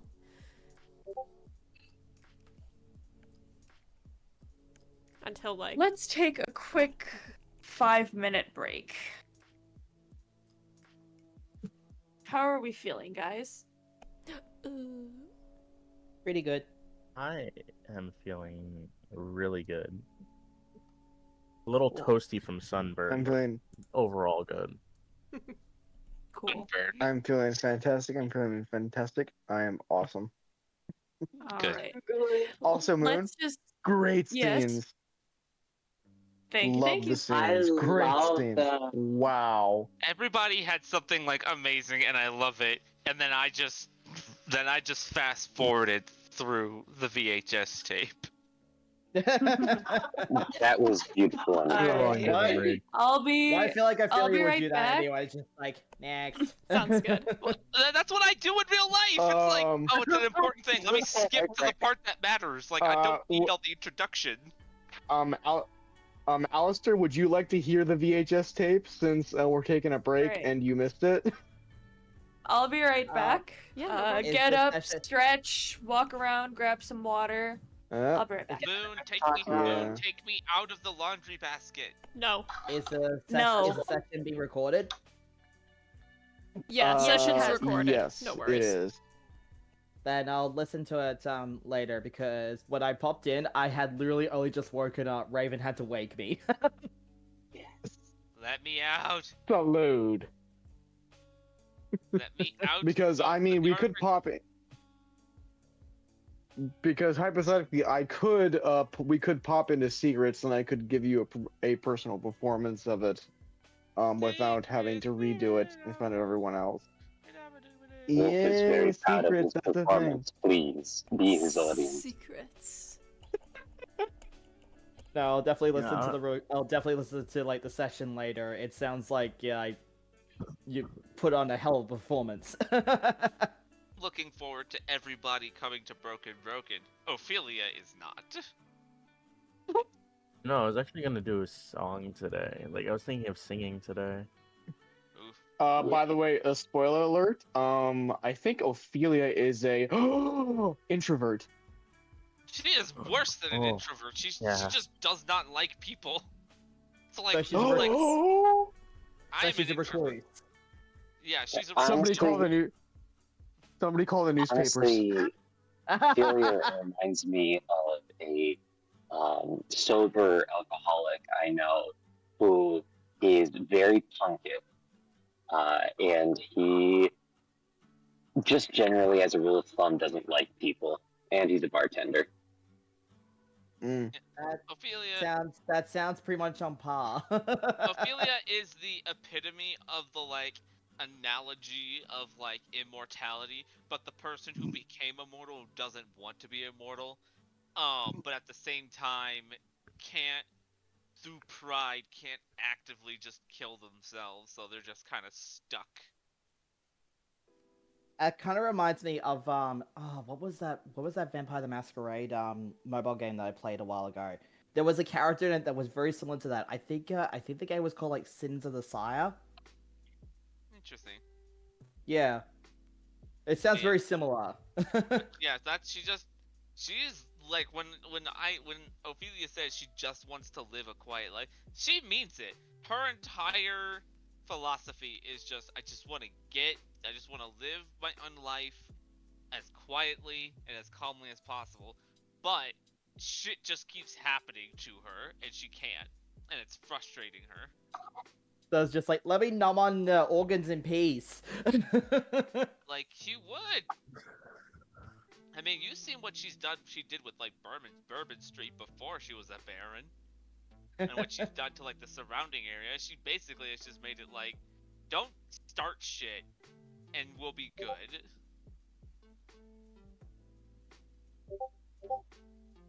She just wants to I'll be live back. her I'm gonna life. make a coffee.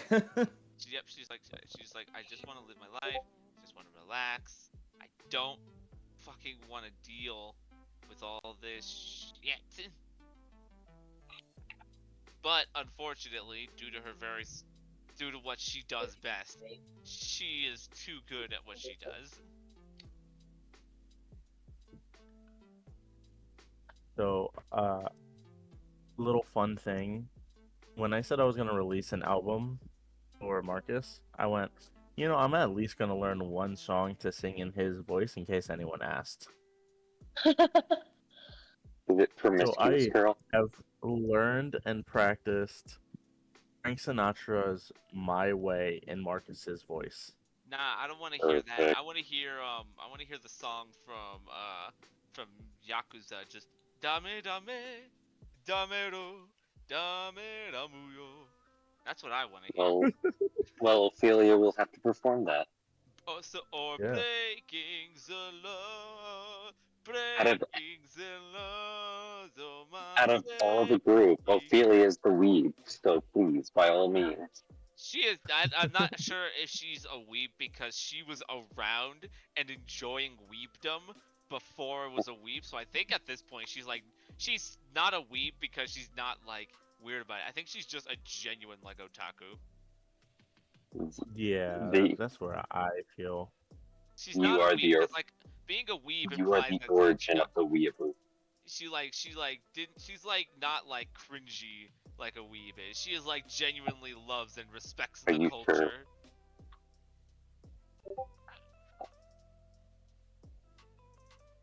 But she's also like not allowed back there, so like all she can do is order the stuff from there.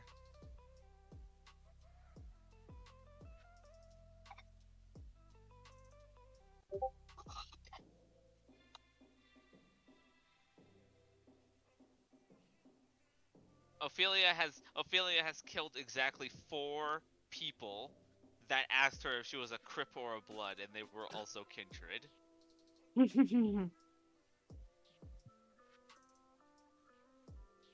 She killed them because it was stupid, and she's like, if you are making this kind of joke at like 30 after being a Kindred for 30 years, I don't want to see how bad they'll get later, so I'm just gonna get rid of you now.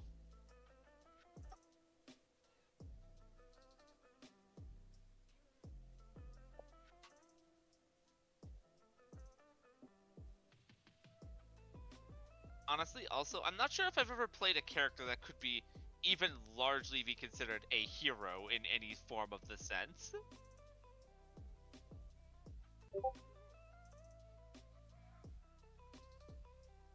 How we doing, guys?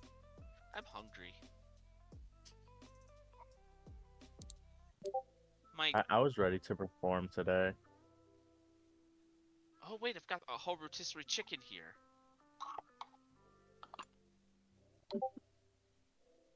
Oh, and Dr. Pepper. I need to look left more.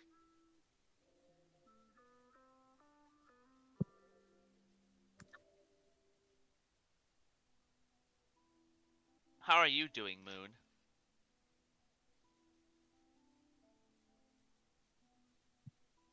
I'm doing good.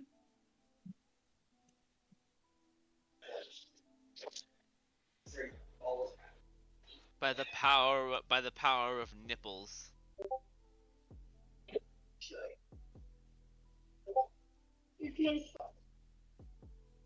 All right. Balloon, did you hear that What? with I said it earlier, I'm not sure if you were here. I practiced how to sing Frank Sinatra's My Way. I did hear. Oh my And gosh. I was like, I don't know if anybody actually wanted that, but I spent like a good 12 hours working on that. You could if you want. Maybe after session. This way, whoever is interested can stay. Whoever Okay. doesn't have to. All right. I remember when first time I played Yakuza with Moon, and it transitioned from like the like karaoke stage and just to the world, and Moon was like, "What the fuck is going on?" Yeah. It's just like, what the fuck was that? I'm not gonna lie to you guys. Like, I have gotten like an equal amount of like comments and like stuff in my chat of like, "Oh, you should go back to this game and go back to this game," as I get that says, "Where's Moon?" Aww. People fucking love Moon, and it's hilarious. I think it's because you add like extra commentary. Aww. I haven't streamed in like a month, and it's upsetting me greatly. Moon adds to whatever she's a part of. And it's I hilarious. will also say, as someone who is on the spiritual side and someone who has met Moon in person, Moon, you have a very strong, charismatic aura. You are very delicious in that Stop. regard. Aw, guys. Now back to drop kicking people. Back to our regularly scheduled vampiric bloody chaos. Before Now we jump Y'all in, are gonna- actually, I'm Balance excited out to get to meet Moon, like, IRL. Like, Y'all are gonna I can't make wait me to meet fucking Moon cry. IRL. Yeah. Chuckles evilly as I adjust glasses of having met Moon already. Hmm. So, Yes, Spider, you Spider would could've- agree the aura is a thing. There's a lot of things with Moon, Mhm. and I love Moon very much, and that's why I give Moon this very, very large stick of celery.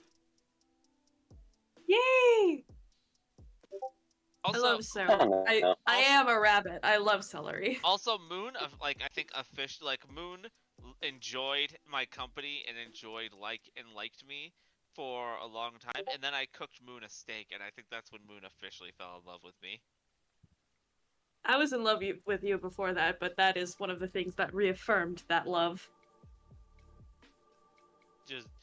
I cooked Moon a delicious steak with mashed potatoes, and Moon was just like, "I love you."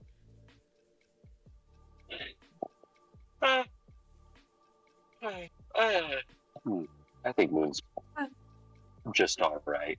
I'm just gonna turn into a giant salt crystal. No, you know how I feel. I think you're great too. Thank you. All right. So how we doing? We back? We good? Got hydrated or caffeinated?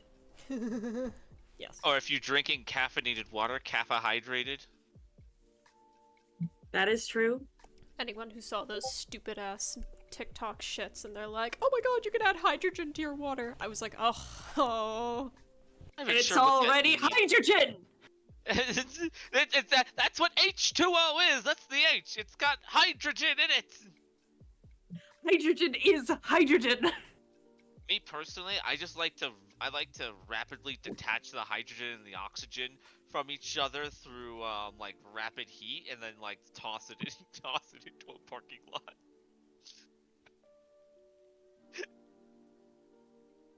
God, that was a science joke. Ignore me. Anyways, I'm so proud. So proud. Thank you. Sylvia, you arrive at Broken, and Jade meets you at the door. Hey, how you doing? Fine. How are you? I'm doing all right. If we don't make headway with Ophelia, are you still free? Because I might need someone to follow me to another part of Bourbon Street. Yeah, yeah, I'm not doing anything. I called in sick at work. Oh, okay. But yeah, let's just go see if Ophelia's in and see what the deal is. Rise Sounds didn't good. get back to me, so. Ah, I'll follow your lead. Okay. She goes up to Tony, the bouncer outside, and sort of greets him. And soon enough, Ophelia, you're getting a message from Tony saying that Jade and Sylvia are at the door. Ophelia kind of just rubs her eyes and just sends a message. You guys can see Ophelia like in her room, like looking out the window, and just sends a text, or just like they know where the door is. All right, y'all can head on up.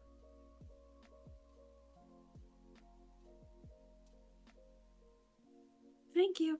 And Jade sort of leads the way inside up to Ophelia's apartment door. All right, so basically, we just gotta bite the bullet. Just talk about what happened, and you know, Marcus really wants her to open up more with us, and to also, get her. He wants her to be more serious about this whole Baron thing.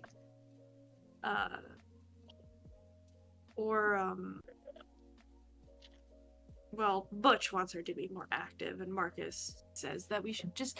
It's a mess, but let's just be open-minded. And yeah, she knocks on the door. Probably Molly would probably open it. She does, and lets them inside. Ophelia, you here? I'm right here. It's a studio apartment. The door is right in front of me. Oh, then it just like Ophelia's just literally like maybe like not even that far away. It is like a studio apartment. She's just right across the way from this. So, how are you doing?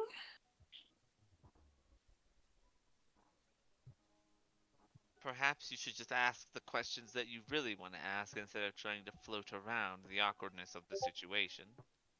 Save you time, save me energy, and would save us both a lot of annoyance.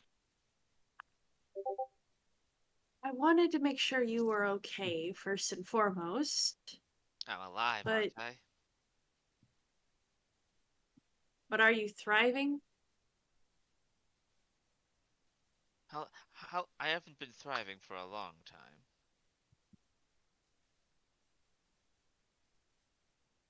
Jade kind of sighs and looks to Sylvia like, go on, say something. Victoria, how does it feel? How did it feel What part exactly?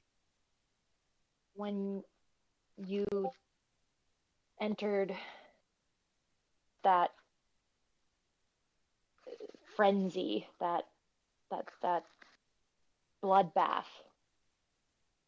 It's not Were the you first. It's not the first time, nor will it possibly be the last time.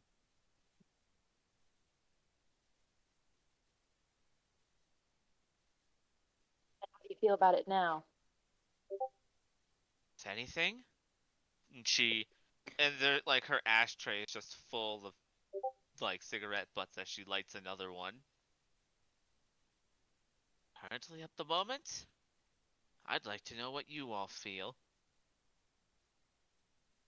That's what I want to know. Well, I can tell you that it will haunt me to the end of my days. As things like that normally do, yes. I just don't know how you can be so cavalier about it. I mean, we're all, you know, kind of in shock after what happened that night, and and Who and said I'm being cavalier? oh, nobody's saying it, but it's just how you're acting. It's how you always act. Never.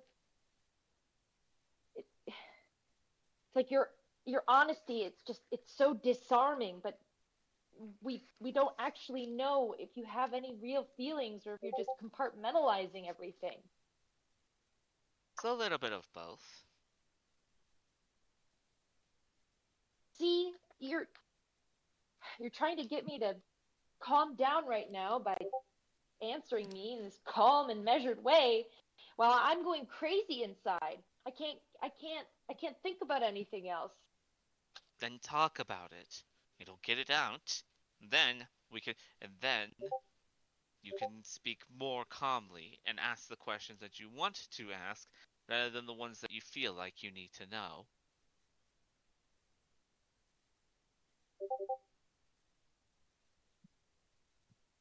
What I want to know is how you justify this to yourself. Find which part of it, because I justify very little to myself. The violence, the brutality.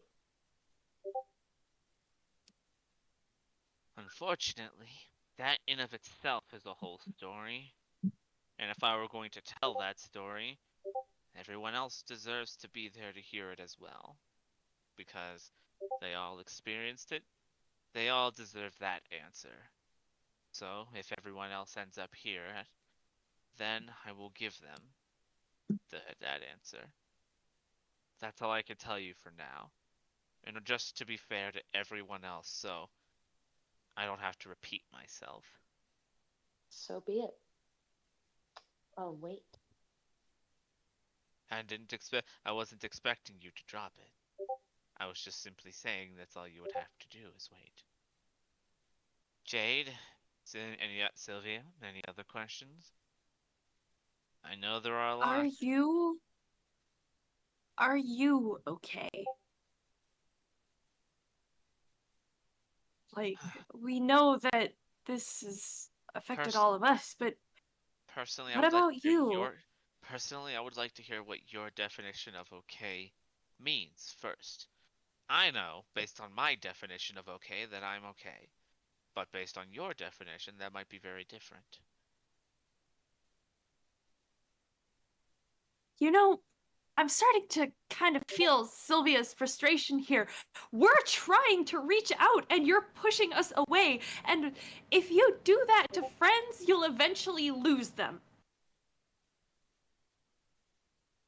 So I'm going to ask again, and I want a real answer about how you're feeling. Are you okay? And what can we do to help you? Ophelia just is that same like kind of neutral look, but she puts her cigarette out. No, I'm not okay. And I haven't been okay for about 86 years now. Closer to Then tell closer to that of 80, closer to that of 81, but semantics. then tell us what we can do to make you feel at least a little bit okay. Continue to be there. How could it be okay though, Jade? How can anything be okay after seeing what we just saw? Why are we focused on comforting her? She should be comforting us. I don't. I just. I don't know. Okay? I don't fucking know. I'm just as frustrated and aghast and terrified. Ophelia, just what the fuck? part are you? What part do you mean? 1 second, hang on. The dogs are shitting out of their asses, and it's making me want to eat my toes. Give me 1 second. Excuse me? Why I think the are dogs you are- yelling? Anything like that. What are you yelling at? There is nothing there. Can anyone else hear the music? No. I No, cannot. I don't think I can either. What do you see? No, There's it's silent. Is there something in the abyss that I am unable to see due to the fact of your animal eyes perceiving things different than I? Shut up. Okay, when did we go into Shakespeare? Wait, no, fuck, hold on. Okay, I'm back. By the way, that's Oh, like Jesus regular Christ. things that I say to I say to the dogs when they bark. That is a normal conversation between me and the 3 dogs that I live with, none of which are mine. Okay, can everyone hear the music now? No. Yes, you just have to turn it up. Oh, probably. Oh yeah, I had to like crank that up to 60. Yeah, Oh, yep, exactly. there it is. Alright, what were we There. saying? Sorry. Ophelia, what the fuck? What the fuck was all that?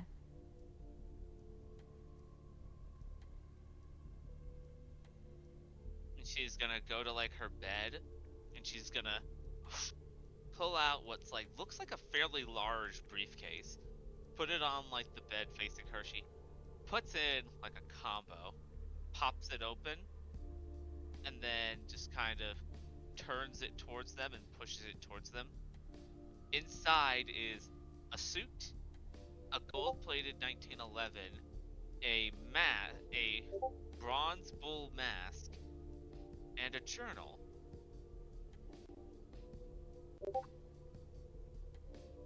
What?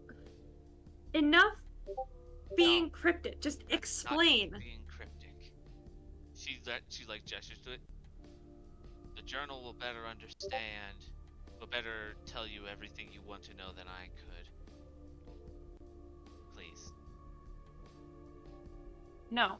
I want to hear it from your mouth. I don't want to read, I don't want to hear secondhand. I want to know, what the fuck are you, Ophelia?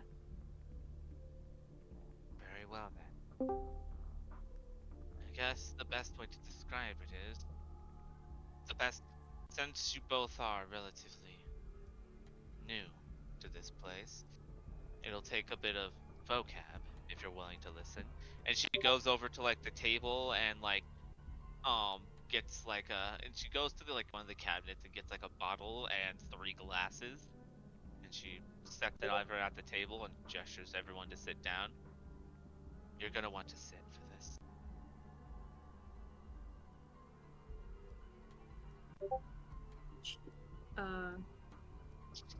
Jade crosses her arms, looks at Sylvia.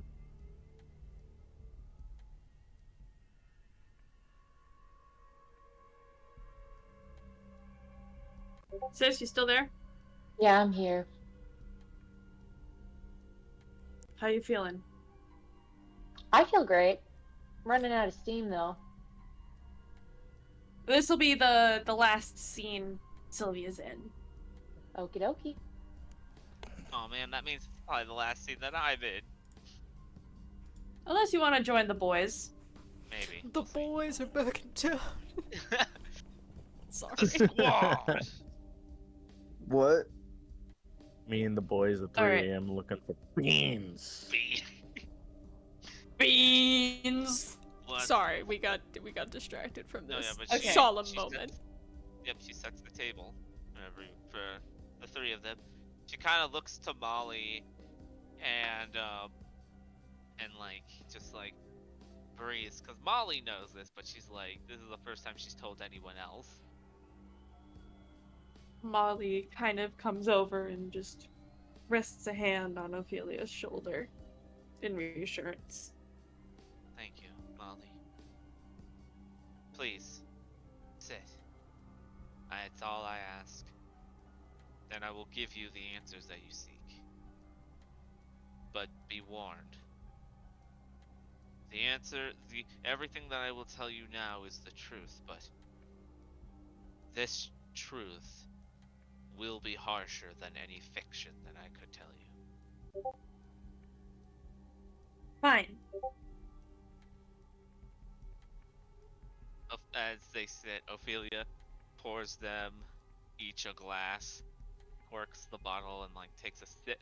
Downs her drink first, just feeling like the burn of the blood mixed with the alcohol. Just the effects of my embrace were unique. As you both know, in order to be embraced,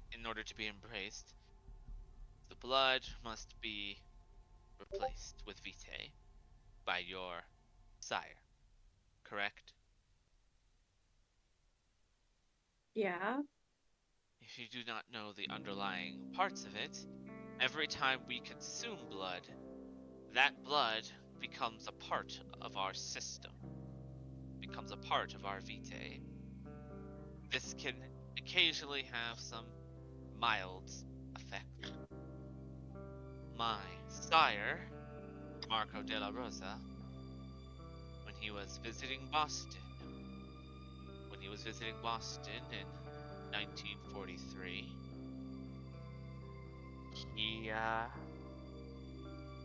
she pours herself another glass. He came into an encounter with a garu, a werewolf.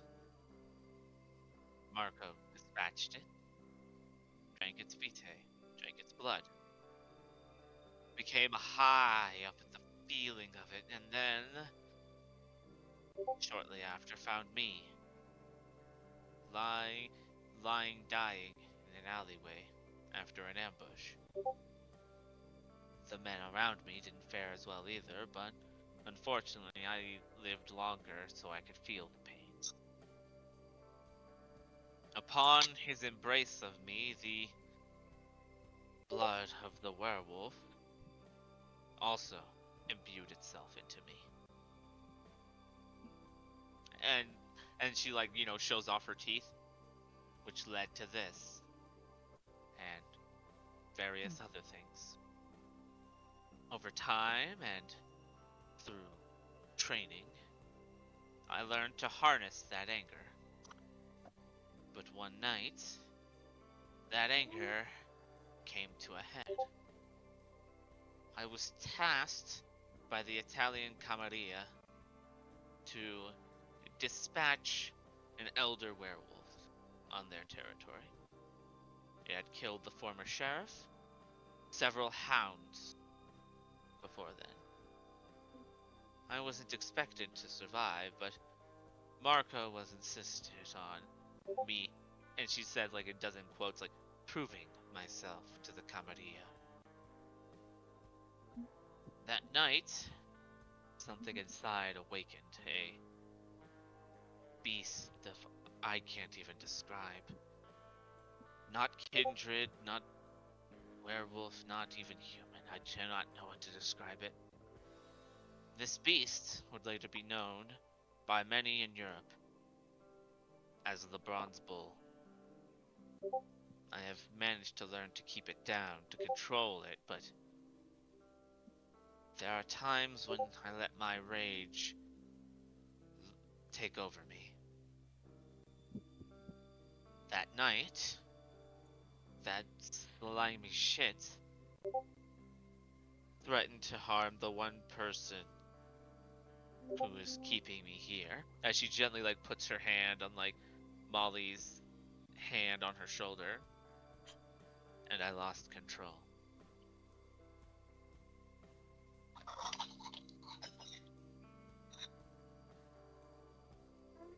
So, you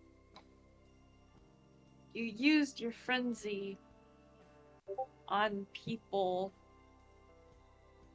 and were kind of known for it? It was a tough time in my life. Back then, it wasn't even a frenzy, it was just almost a baseline state. But what choice did I have except to listen to Marco? I had no family, no friends, no one to look out for me or to care about. Simply put, I was just wandering through life, blank, dark. Then one day, Marco's ideals changed. And they changed just enough to contradict my own. That was the day that I woke up for the first time. I had been so obsessed with strength and power and keeping what little control I had over my life that I allowed someone else to control me. But in the end, with us kindred, that control never truly leaves. It simply transitions to another form of generational trauma.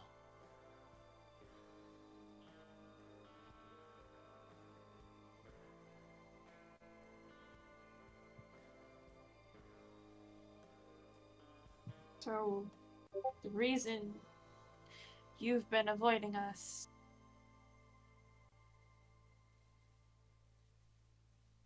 you didn't want us to see this side of you. No one was supposed to ever see this side of me again. And she gestures back to the briefcase. That's why I locked it up. Kept it hidden. Vowed to never allow that monster to see the light of day again. Calling it a beast is untrue. A beast can be tamed. It can be taught. It can be controlled. This is a monster. One that only sees anyone else standing around it as food. As another meal and another way to survive. 'Cause for me, at the time, that's all it was. Survival.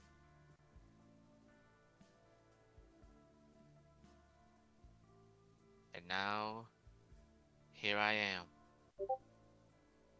Stuck in a life of perpetual existence. One where I'm too prideful to take myself out of it, but also uncaring to stop it if it comes to me.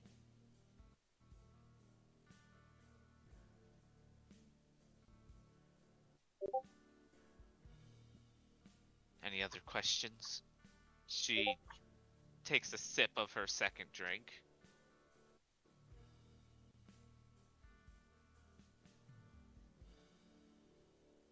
Jade sort of shares a look with Sylvia. Sylvia looks away.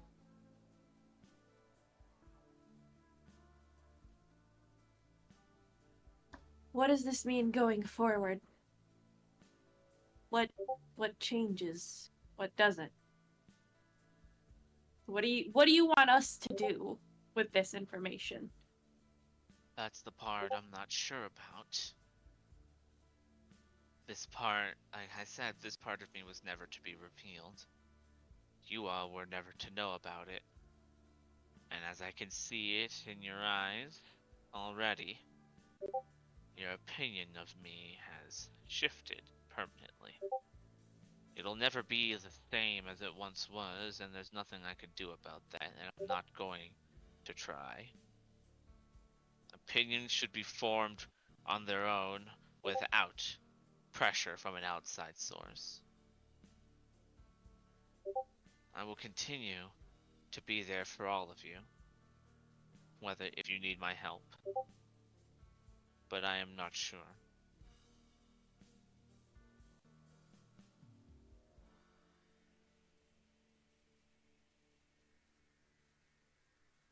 Ophelia,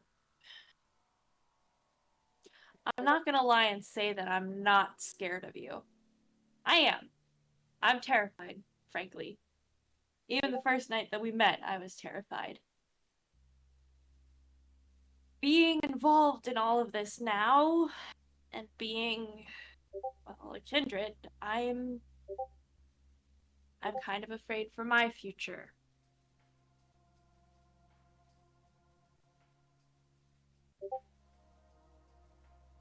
But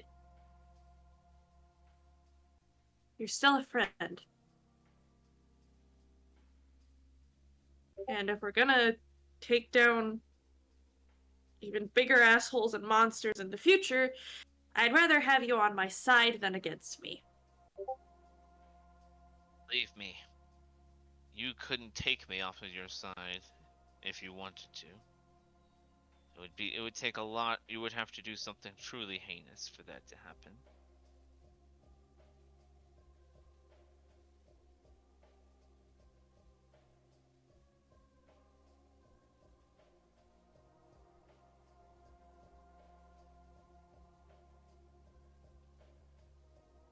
Marcus wants you to at least, you know, if anyone in this area, your territory, comes to you, to not turn them away or react indifferently. He thinks there's value in, you know, rallying some support.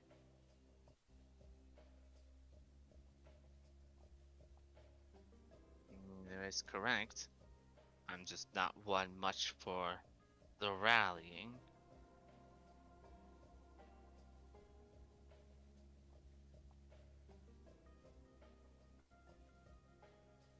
You kind of have to. I'm aware. You're a baron. I don't know what all that responsibility entails, but like, people look up to you. I look up to you.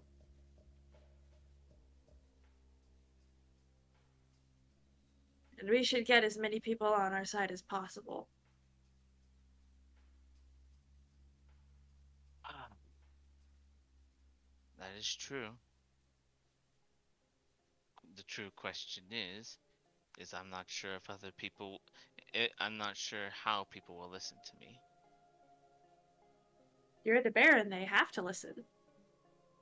Yeah, You're the one but who keeps them safe. they can listen, but unlike the other barons, you have to remember, I've kept a pretty, what Butch, the overhype failing marriage asshole would say, is a lackadaisical hand on my work. I don't Then find the need to control anybody. I put the rules in place and give consequences for breaking those rules. Simple as that. then at least tell them how you're going to protect your bottom line. Simple. How I've been protecting my bottom line. I haven't stopped protecting my bottom line. I am just not as proactive as it. I don't have as many people. I don't have as many people nor the time to be going out and around all the time. That is why I've hired people, hired them to keep watching of stuff, keep them notified, helped Brock and Rhett keep me notified. She like turns she like goes off of do not disturb mode on her phone and her phone just bing bing bing bing on just notifications for turning it back on. I've never stopped being aware.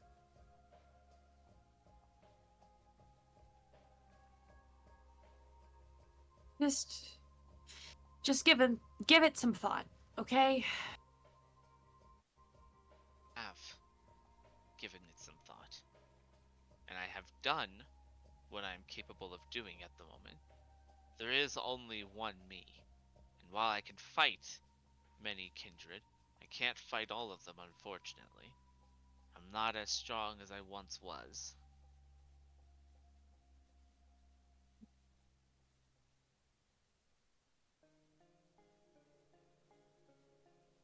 I think we're done here.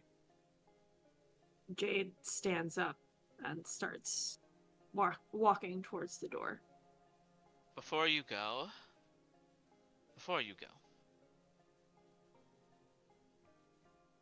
do What? know, again, I am doing work. I am keeping in touch with people and with opportunities. However, my territory is a bit more spread out, and I don't have the same type of influence as Marcus and Butch. I don't have those outlets. So, the way I could spread a message is limited. Speak to the Kindred within my territory as you leave if you get a chance. Word of mouth spreads here more than anything else, unfortunately. If you need my help with anything, please do not hesitate to ask. I'll be here. And get yourself a drink on the way out.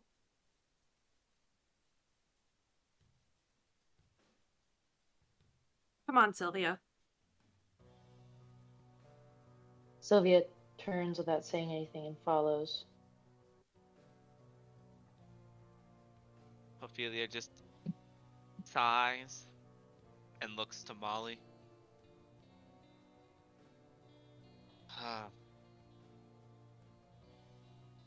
You know, there are some days where I feel as if I wish I was born in a different time, and a time where people were actually taught how to speak and interact with others and how to properly deal with these situations. Instead, I was born in a time where I didn't have rights, and where I didn't have rights and I had to do hard work.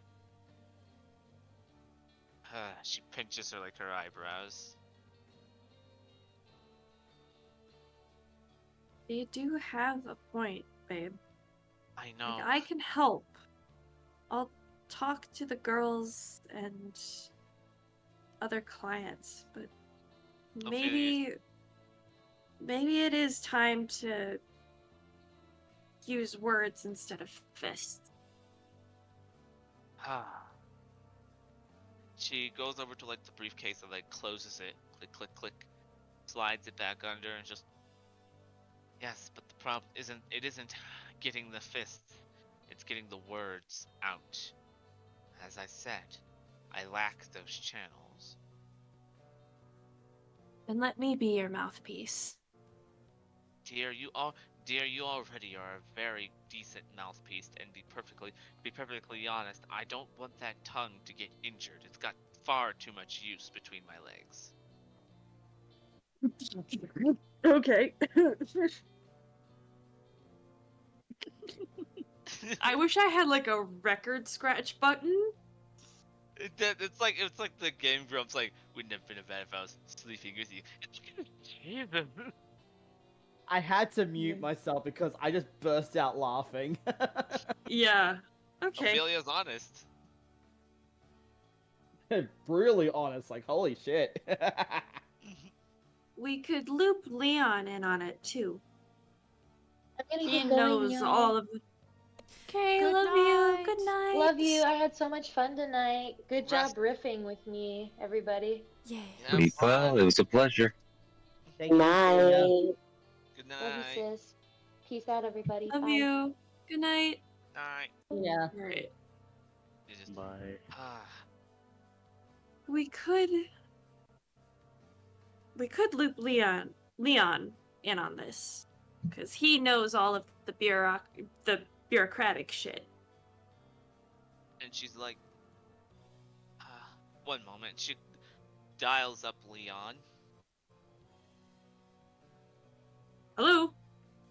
What permits or what would I need to do in order to set up a form of press conference specifically for my territory to talk about the current issues?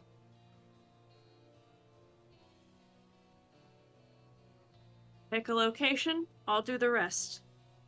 And she looks out. She's, Midtown, my territory, near the fountain. Got it. How soon can you get everything ready? I can have it ready by tomorrow. Done. Word travels fast. Believe me, I'm aware. And she hangs up, and then she looks to Molly and just send word with the girls. Tell them to spread it. As for me, I will. and she grabs her coat, her knife, and her shotgun. Just I'm gonna go for a walk. I need to get outside and breathe something breathe something other than lavender, candles, and cigarettes. Yeah. Yeah, I'm gonna air out the apartment while you're doing that. Be safe, and if you decide to take your shirt off, make sure to close the blinds again. I don't need to get street sweepers for the amount of nosebleeds that we had like last week. Aw, come on. You know the beats come in handy. It's not even Mardi Gras. You're just showing your tits to people. They can't get enough of them. I can't get enough of them. It's just All right. Let's move back over to Crown Records. Averjo is Oh, wait, what'd you say? What'd you say? What'd you say? Because my mic cut out, and like my headphones and my mic cut let's out. move back over. Let's move back over to Crown Records. Good idea. Joe of the Average. Yes. I'll say that you've managed to get, what was it, the hands that were stuck on you detached? I'd say that yes, for the most part, except for the one on his wrist, which he wasn't able to fully take off because it was just so latched. So now he's basically like got a severed hand bracelet. Okay. Alistair, you show up to this scene. Marcus, I'm assuming Marcus is trying to pry this off of Averjo's arm. Yeah, I'm just trying to help at this point. Honestly, I think Ophelia is the only one who can get this fucking thing off. Hold on, just stand still, and I just reach down, pull the knife out of my boot, and I just start using it to pry the fingers off. Just like cutting the fingers off? Yeah, just right at the knuckles where they connect, and it's just like slide under and pop up. Averjo just gets the okay. Yeah, just give me like a quick dex and melee, I guess. You gonna fucking stab Joe? I'm a blood surge Or, just to get the extra two, just to be Don't on fuck it up. the safe side. Don't fuck it up. Don't fuck it up. Yeah, Did you do a rouse check for that? I'm doing it now. There we go. Okay. Yes. I was just All right. mid-click to do it, so I was like... Didn't fuck it up. Alright. You pop off this final severed hand after detaching most of the knuckles, and it falls to the floor. Thanks, buddy. I appreciate the assistance. You're welcome. I don't think I want to know on why that was the way it was, but, you know, glad to help. I can always use the assistance with things like these. I'm not that strong. Totally.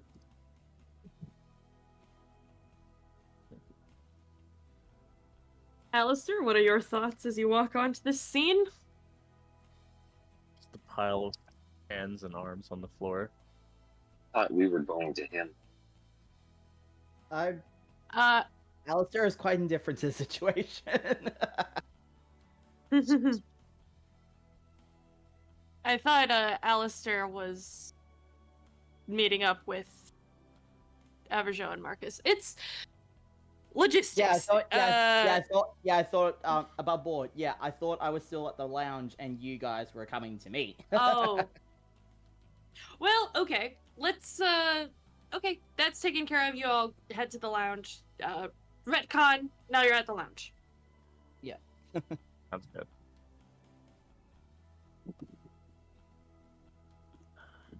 You know, this place is pretty nice most of the time.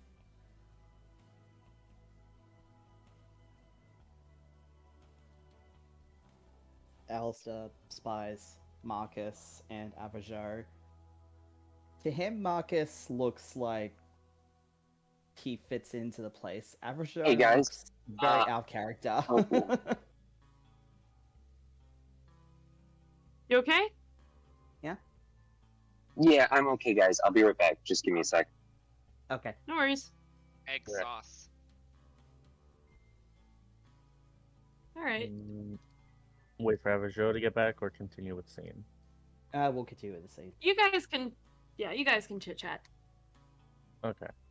I'm just gonna come sit down and be like, hey, how you doing, buddy?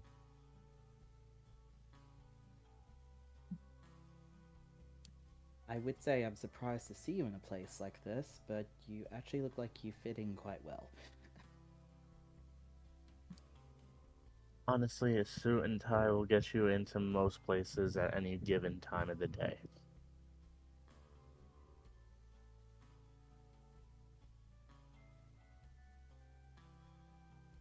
But That is true.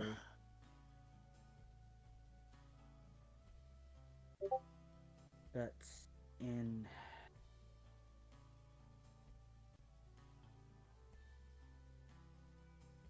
other contexts, I'm still mulling things over in my head. Like the blood feast that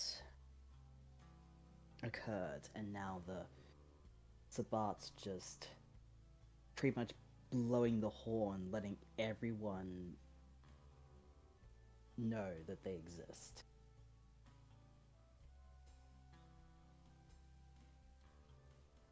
It's a lot to take in.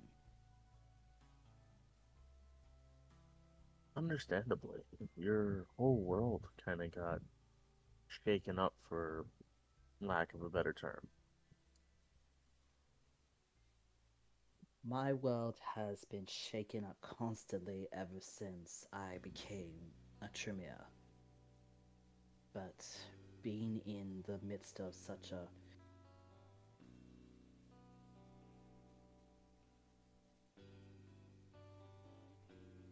being in the midst of such a parade of violence and bloodshed, I honestly thought I would feel disgusted, but it just seems like all empathy left me that day. It just feels like every single time I kill, I lose another shred of my humanity. And I don't know how to feel about it.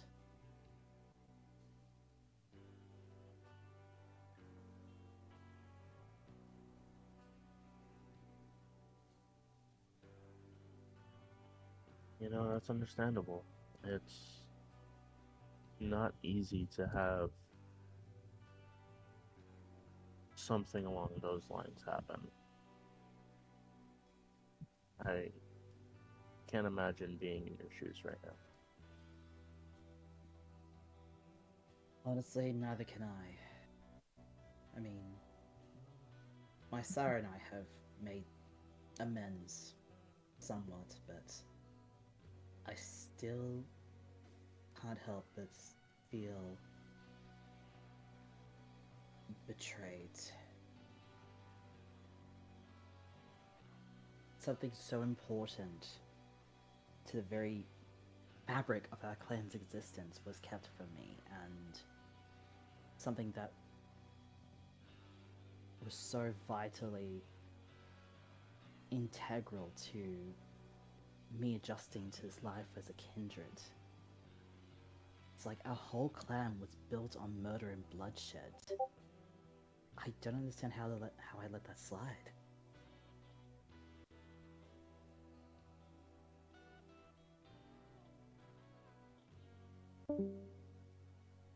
In the best sense that I can.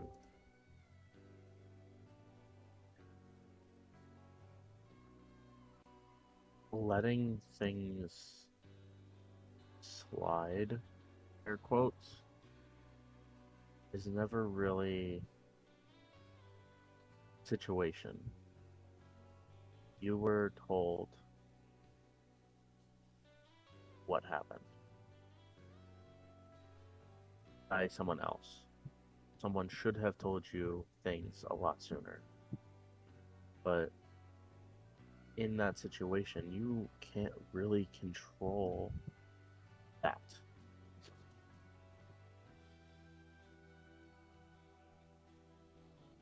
It wasn't that I was told, it was that I had discovered on my own. The grimoire that we retrieved from the police station, it had a journal listing the ritual of usurpation and the salubri were mentioned. That's how I found out. And knowing that Rise is a salubri, and my clan did something so monstrous just so they could obtain power. When you're surrounded by death and murder for so long, you feel like you should become numb to it, but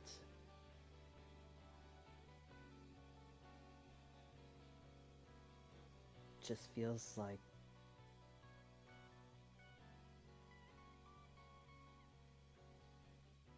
a looping record.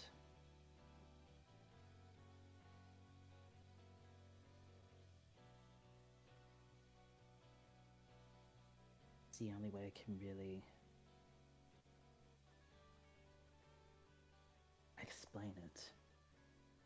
I know that things like this can be situational, but I also cannot help that the Sabbat appearing when they did, it feels like there's no coincidence here.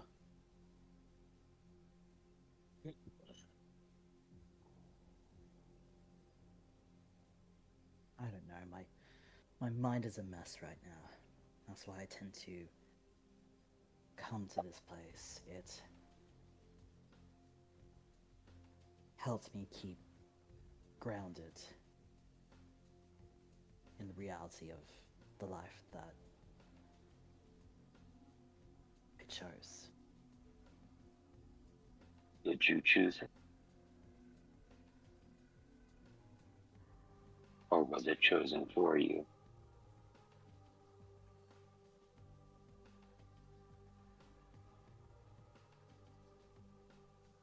Alistair jumps a little bit as Average Joe's voice creeps in, but he quickly regains his composure and says quite honestly,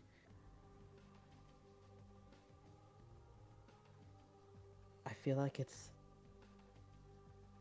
both. When I first met my sire, she was researching something. I was intrigued by the nature of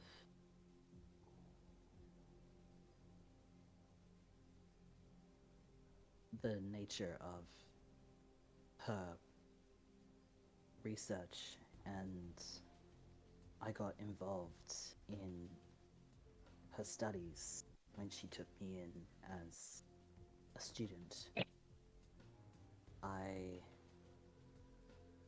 discovered her true nature quite accidentally, but that only fueled my thirst for knowledge. And it was ultimately Lucrezia's decision to embrace me. So it was, I guess you could say, one thing led to another. A consensual choosing of your path. It seems so. Though, for somebody so starved for information, if they were given some more, would it have been so consensual, I wonder?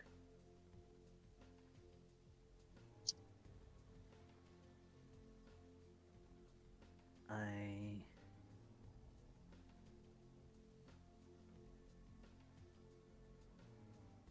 honestly don't know. Like, there's no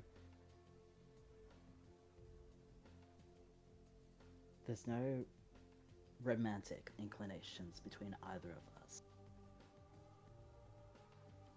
It was more a meeting of minds that led to my embrace occurring. So you're saying you're...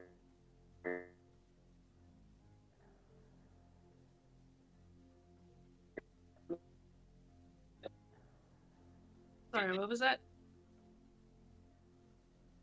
So what you're saying is you're currently still on the market. Noted.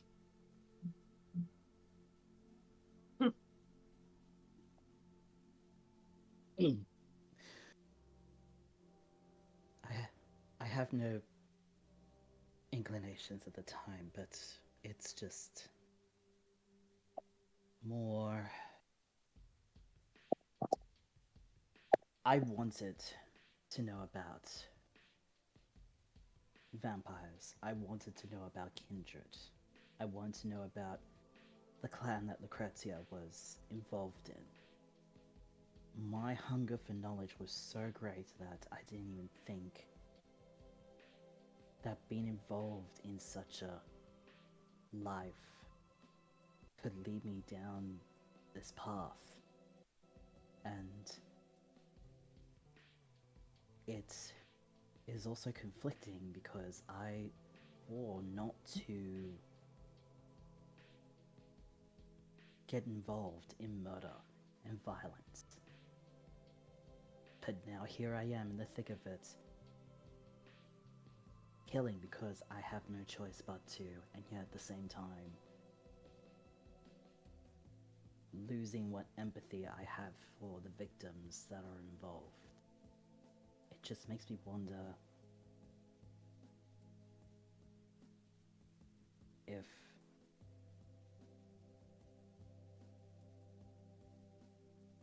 I'm just as bad as a Sabbat in that instance.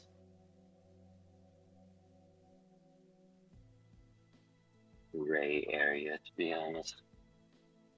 But I'm glad that you're willing to share this information. It takes trust, so I'm glad that we seem to be on that line of trust for now.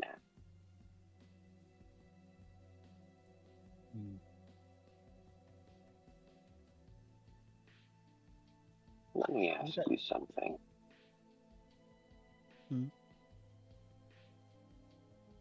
What feeling, what experience do you miss most that you lost when you returned? What memory do you miss the feeling?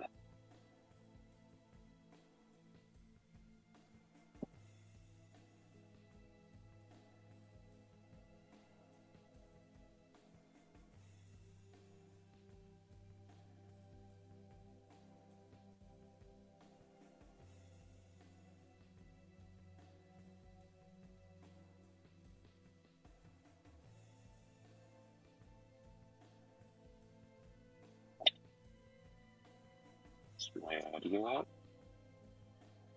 No, we can hear you. What was the question? Okay. What, let me think again. What experience do you miss most when you return? What memory do you miss the feeling of? What memory do you miss the feeling of? The feeling of. Mm. Alistair sits quiet, recalling his human life, little by little.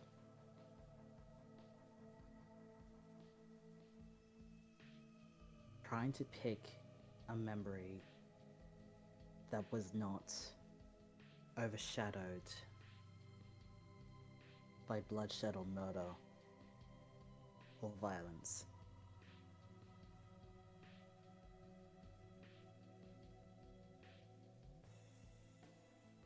And cannot seem to find anything until he recalls a small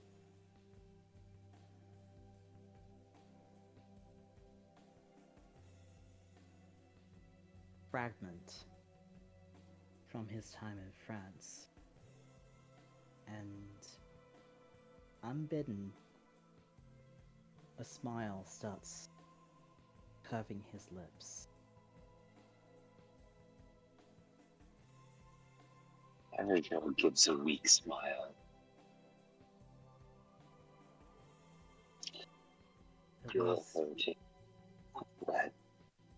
There was one memory.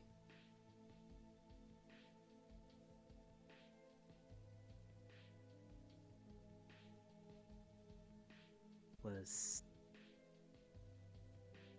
when I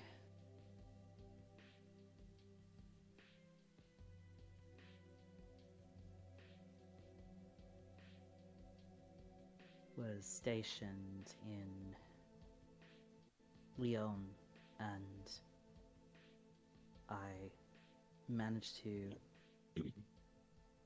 slip away for a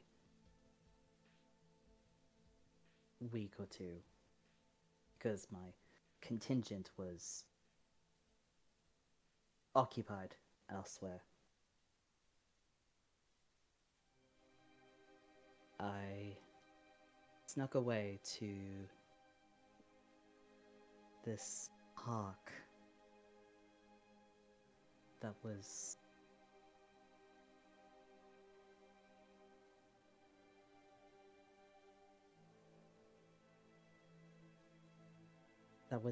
that was hidden by a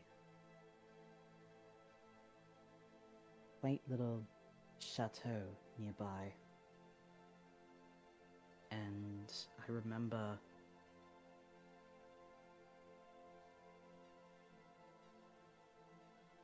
just the faint scent of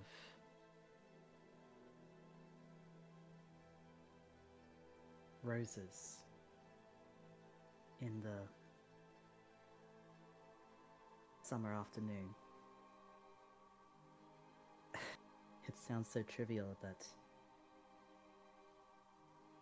it was just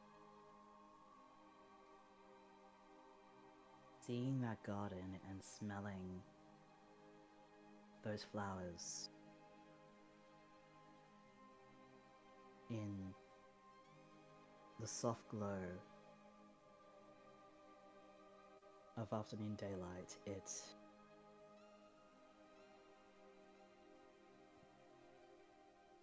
just made me feel peaceful. It made me feel like I could remove myself from the horrors that I had been forced to live. Funny, even after 200 years, I can still remember that smell.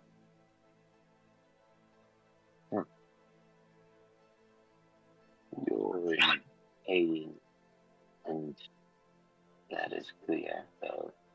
All of us are always in perpetual pain, even if we don't know it. I am.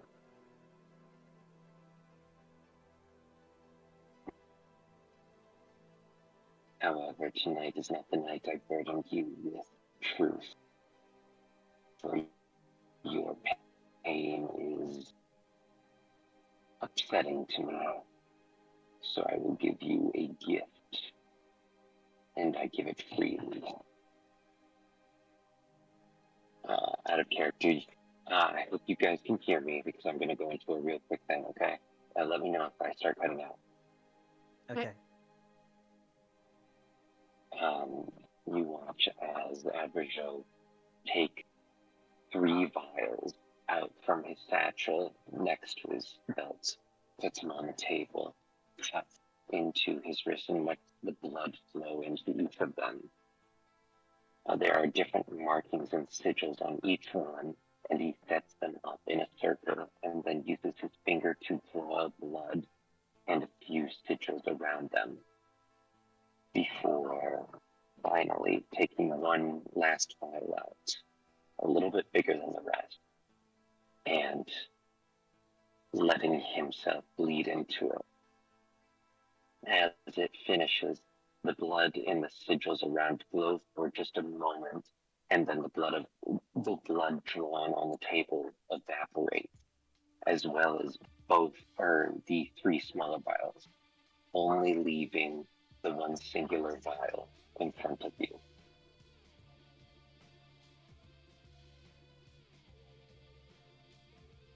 This is a gift, a memory of better times, when war is taken then, when all things seem hopeless. Even in the smallest little flower can be found hope.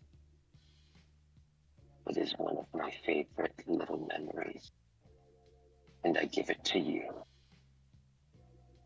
And he slides the vial over.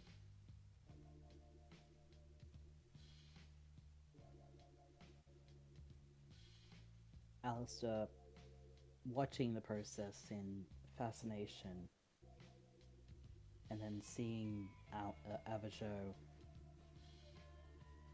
pass the vial to him is both stunned and confused. And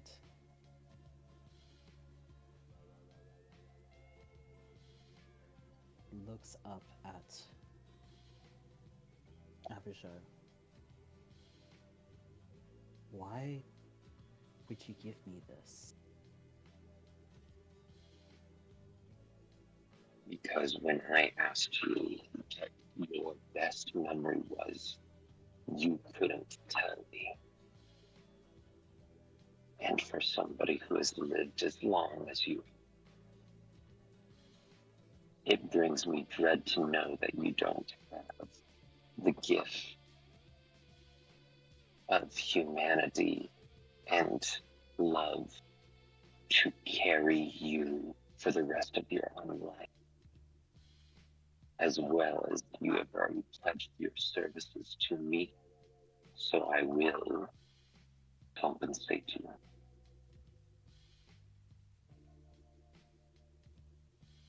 Whenever you're ready, drink the vial, and you'll have something that will be a part of you forever.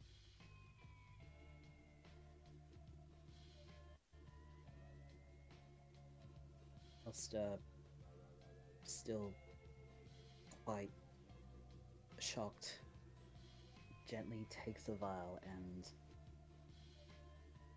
carefully places it on the inside pocket of his coat for safekeeping. I will keep that in mind. There is power within the blood. Don't let it go to waste. If you lose it, that piece of information is lost to time.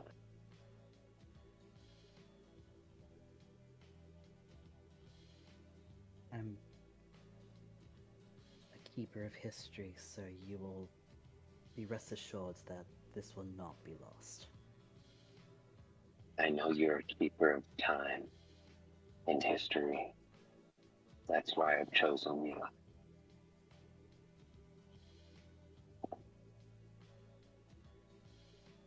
But I digress. Time for better matters. So, how about a little bit of partying tonight? I'm pretty hungry. And Marcus, you look absolutely stunning today. Or tonight. Is it today? Might be today. Either or. To each their own cup of tea. Marcus, you get a message on your phone from your assistant saying that the preparations are ready for the release party. Ah, right. Well, friends, I do have a release party to get to. Would you care to join me?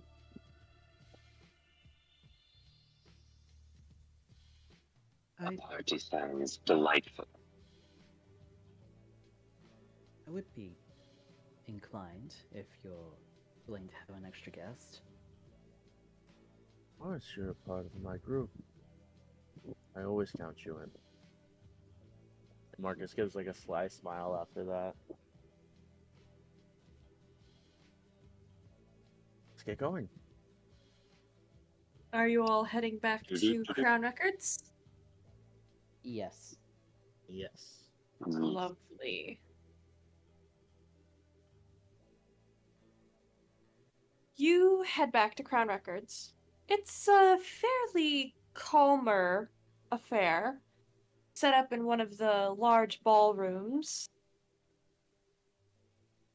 There's a decent crowd there, and some very official-looking people as well as a lot of media crew for the local news.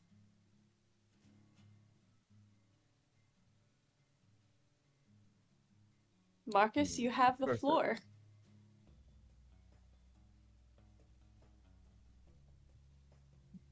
Hello, everyone. Thank you so much for coming out. I would personally like to say welcome. And I do have a few words. As all of you may know, I am running for mayor, and before the festivities get going, ladies and gentlemen, thank you for gathering here today. I stand before you with a vision that promises to bring trans. And yes, No. I agree. Transformative. I'll It admit would be the great.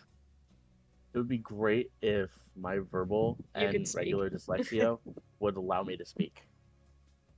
transformative. Transformative change to our beloved city of New Orleans.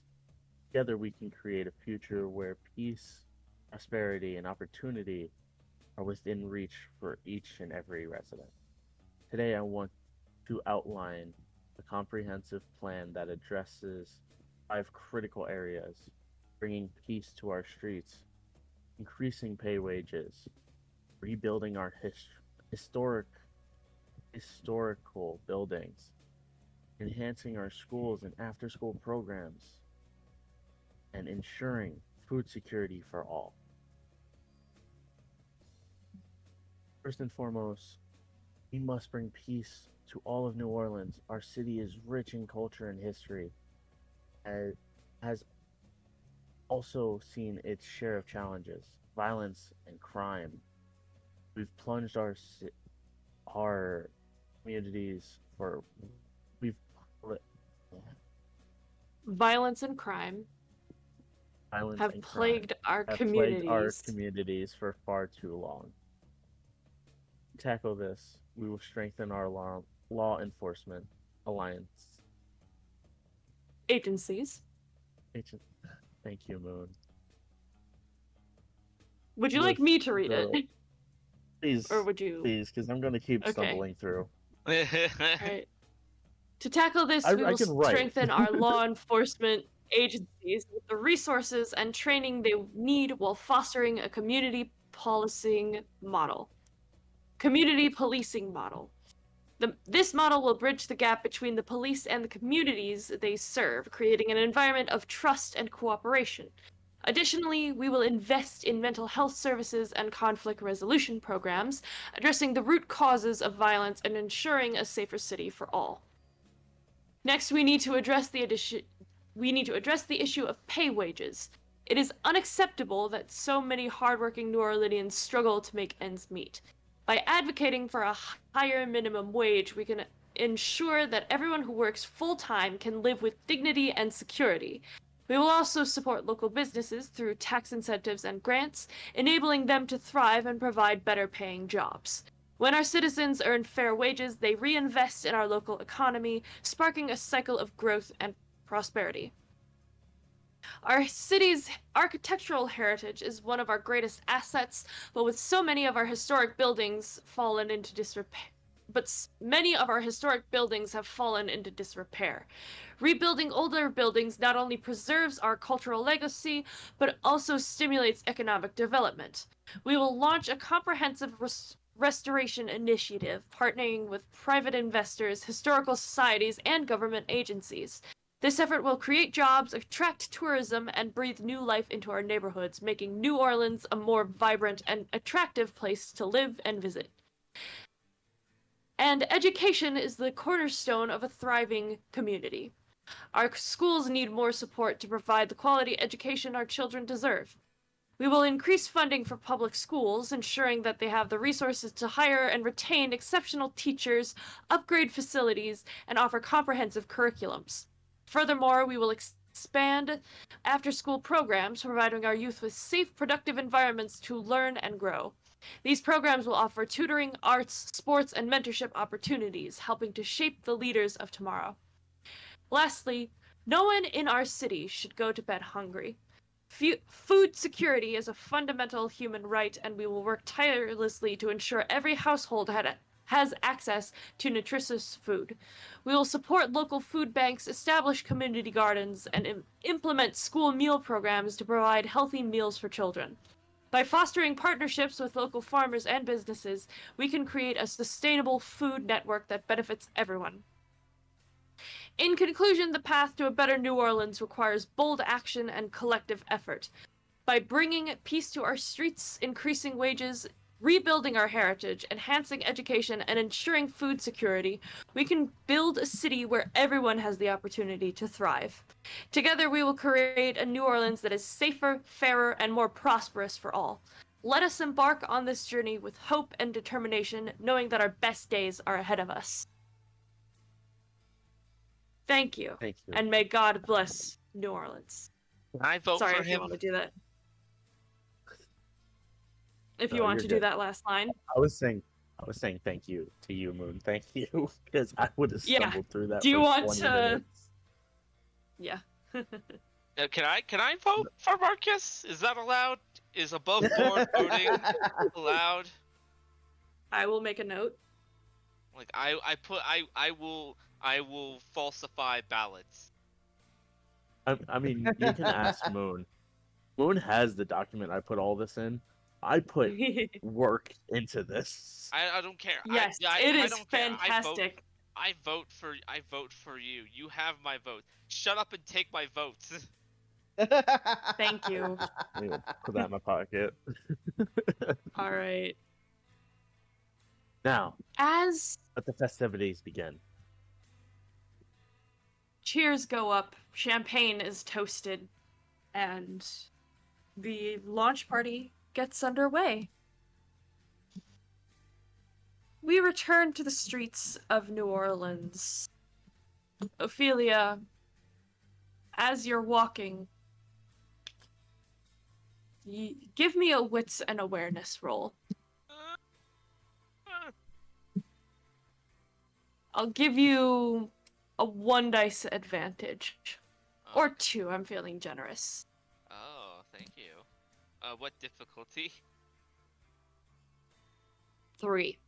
Ah, there it is. Okay, just barely made it with a 4. That's a 4. 4 successes. I can count. You smell something familiar. What does Madam Whispers...